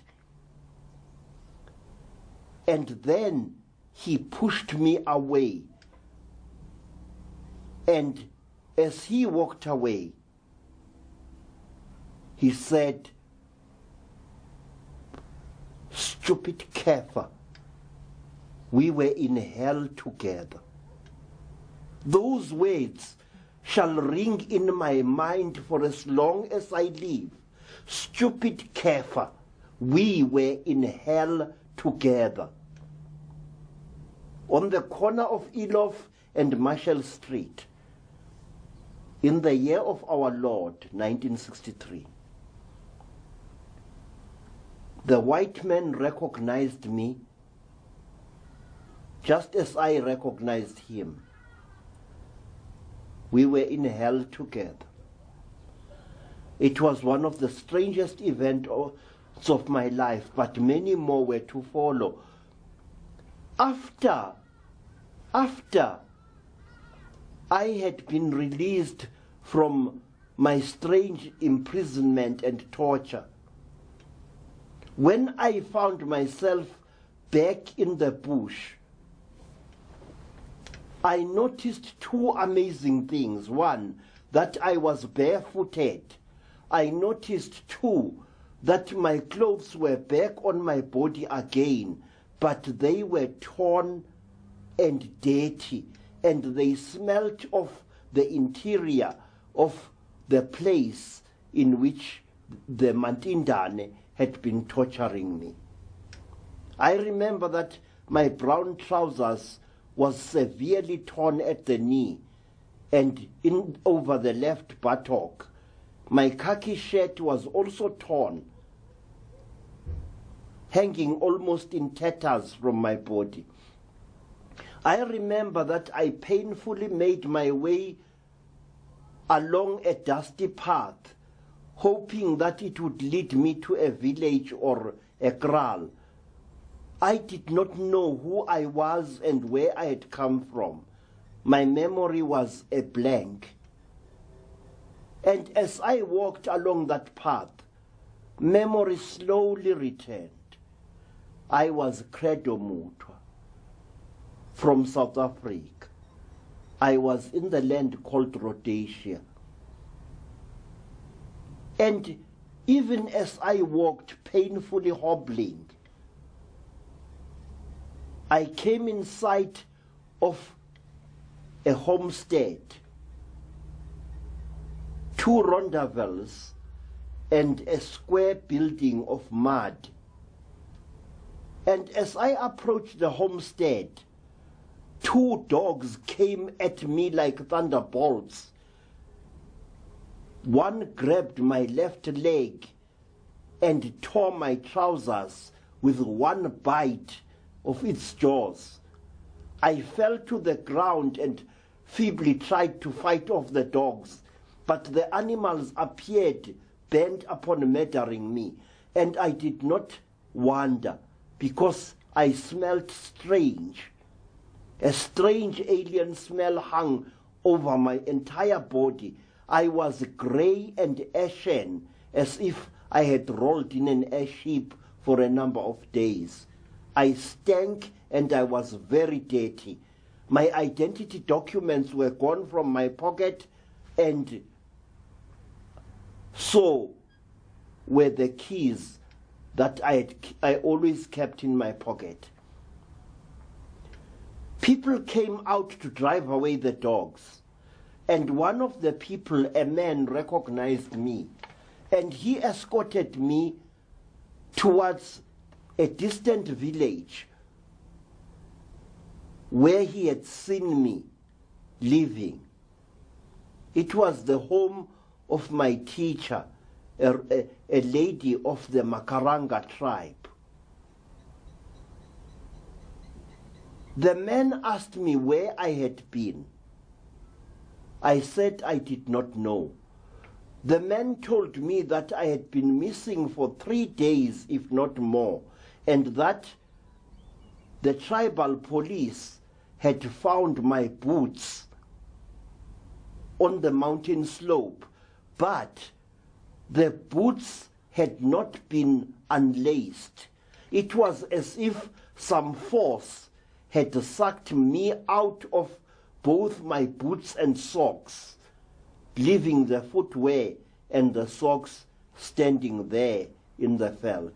It was this that had shocked the denizens of the villages.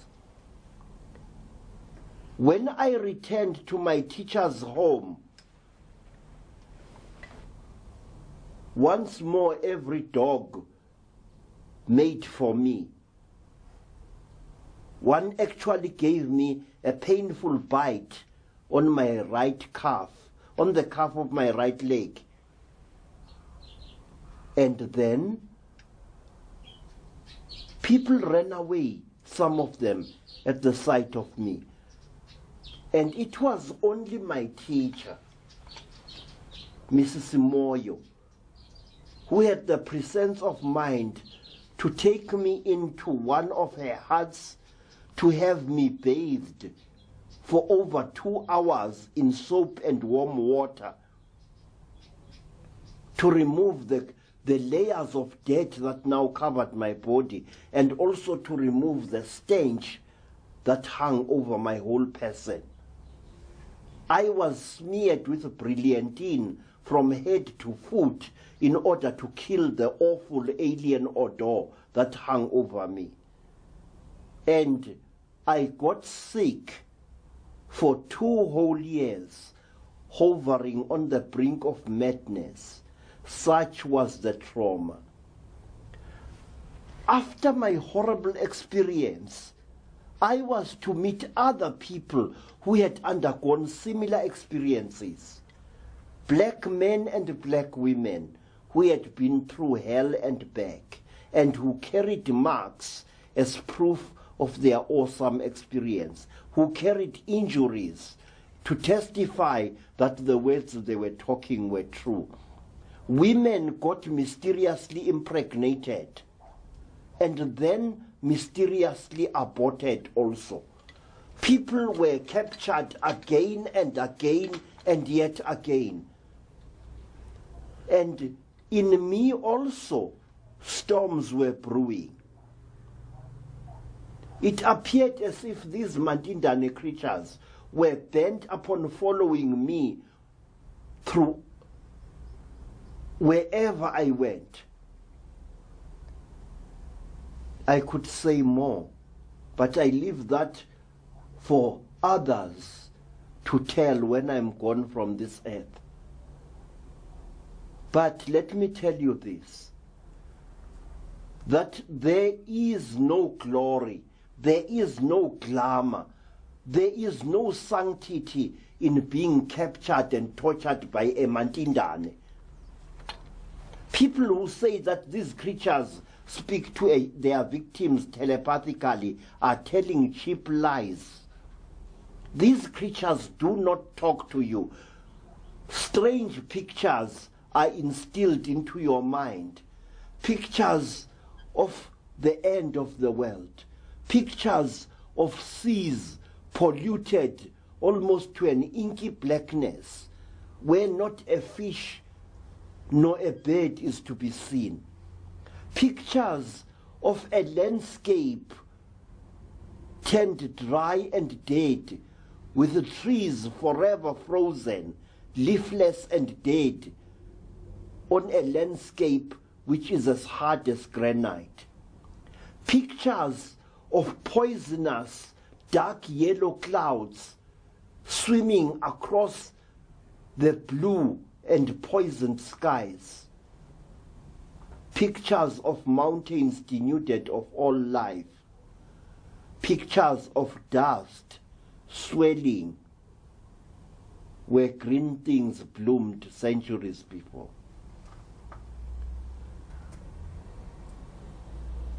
When you have been captured by the Mandinda, you want to find out exactly why this happened to you. As a traditional African, I am taught to accept this, to only know that for some reason I had been chosen by these godlike creatures for some kind of sacrifice. But I refuse to accept this. And so I went from people to people, from group to group, trying to find comfort, hoping to find sense out of something that really made no sense. And then one day, I was fortunate enough to correspond with a white lady called Elizabeth Clara, who went a long way in trying to make me understand what had happened to me. But my mind was still not satisfied, and it still is not satisfied. I want to know the reason behind the things that the Mantindanes do. I am not one of those who believes that these Mantindanes are experimenting with us. There is too much purposefulness, too much efficiency behind the whole thing. These creatures are harvesting us for some reason. And they are harvesting not only human beings but also animals as well, because they often molest and mutilate animals in the African bush.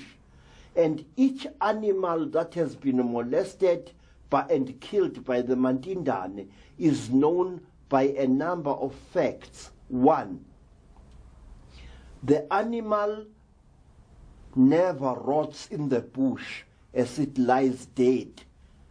It simply dries up as hard as a board. The many scavengers, the crows, the vultures, and other carnivores that devour dead things in the African bush never touch an animal, whether wild or domestic, which has been killed by the Mandinda. They never do. And if you observe the carcass of such an animal on a dark and moonless night, you will notice that in many parts of it, there is a strange, eerie glow, clearly recognizable in the starlight. What it all means, I do not know.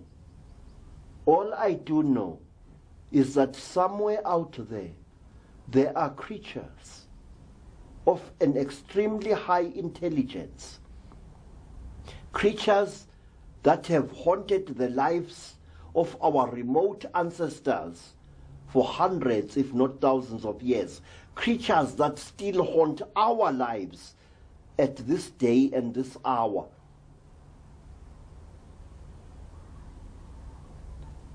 My friends,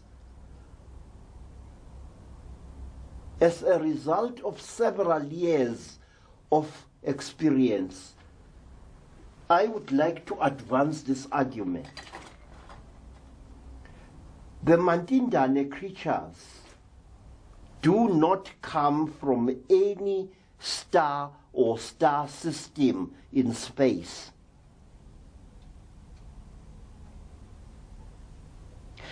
I say that these creatures come from our future.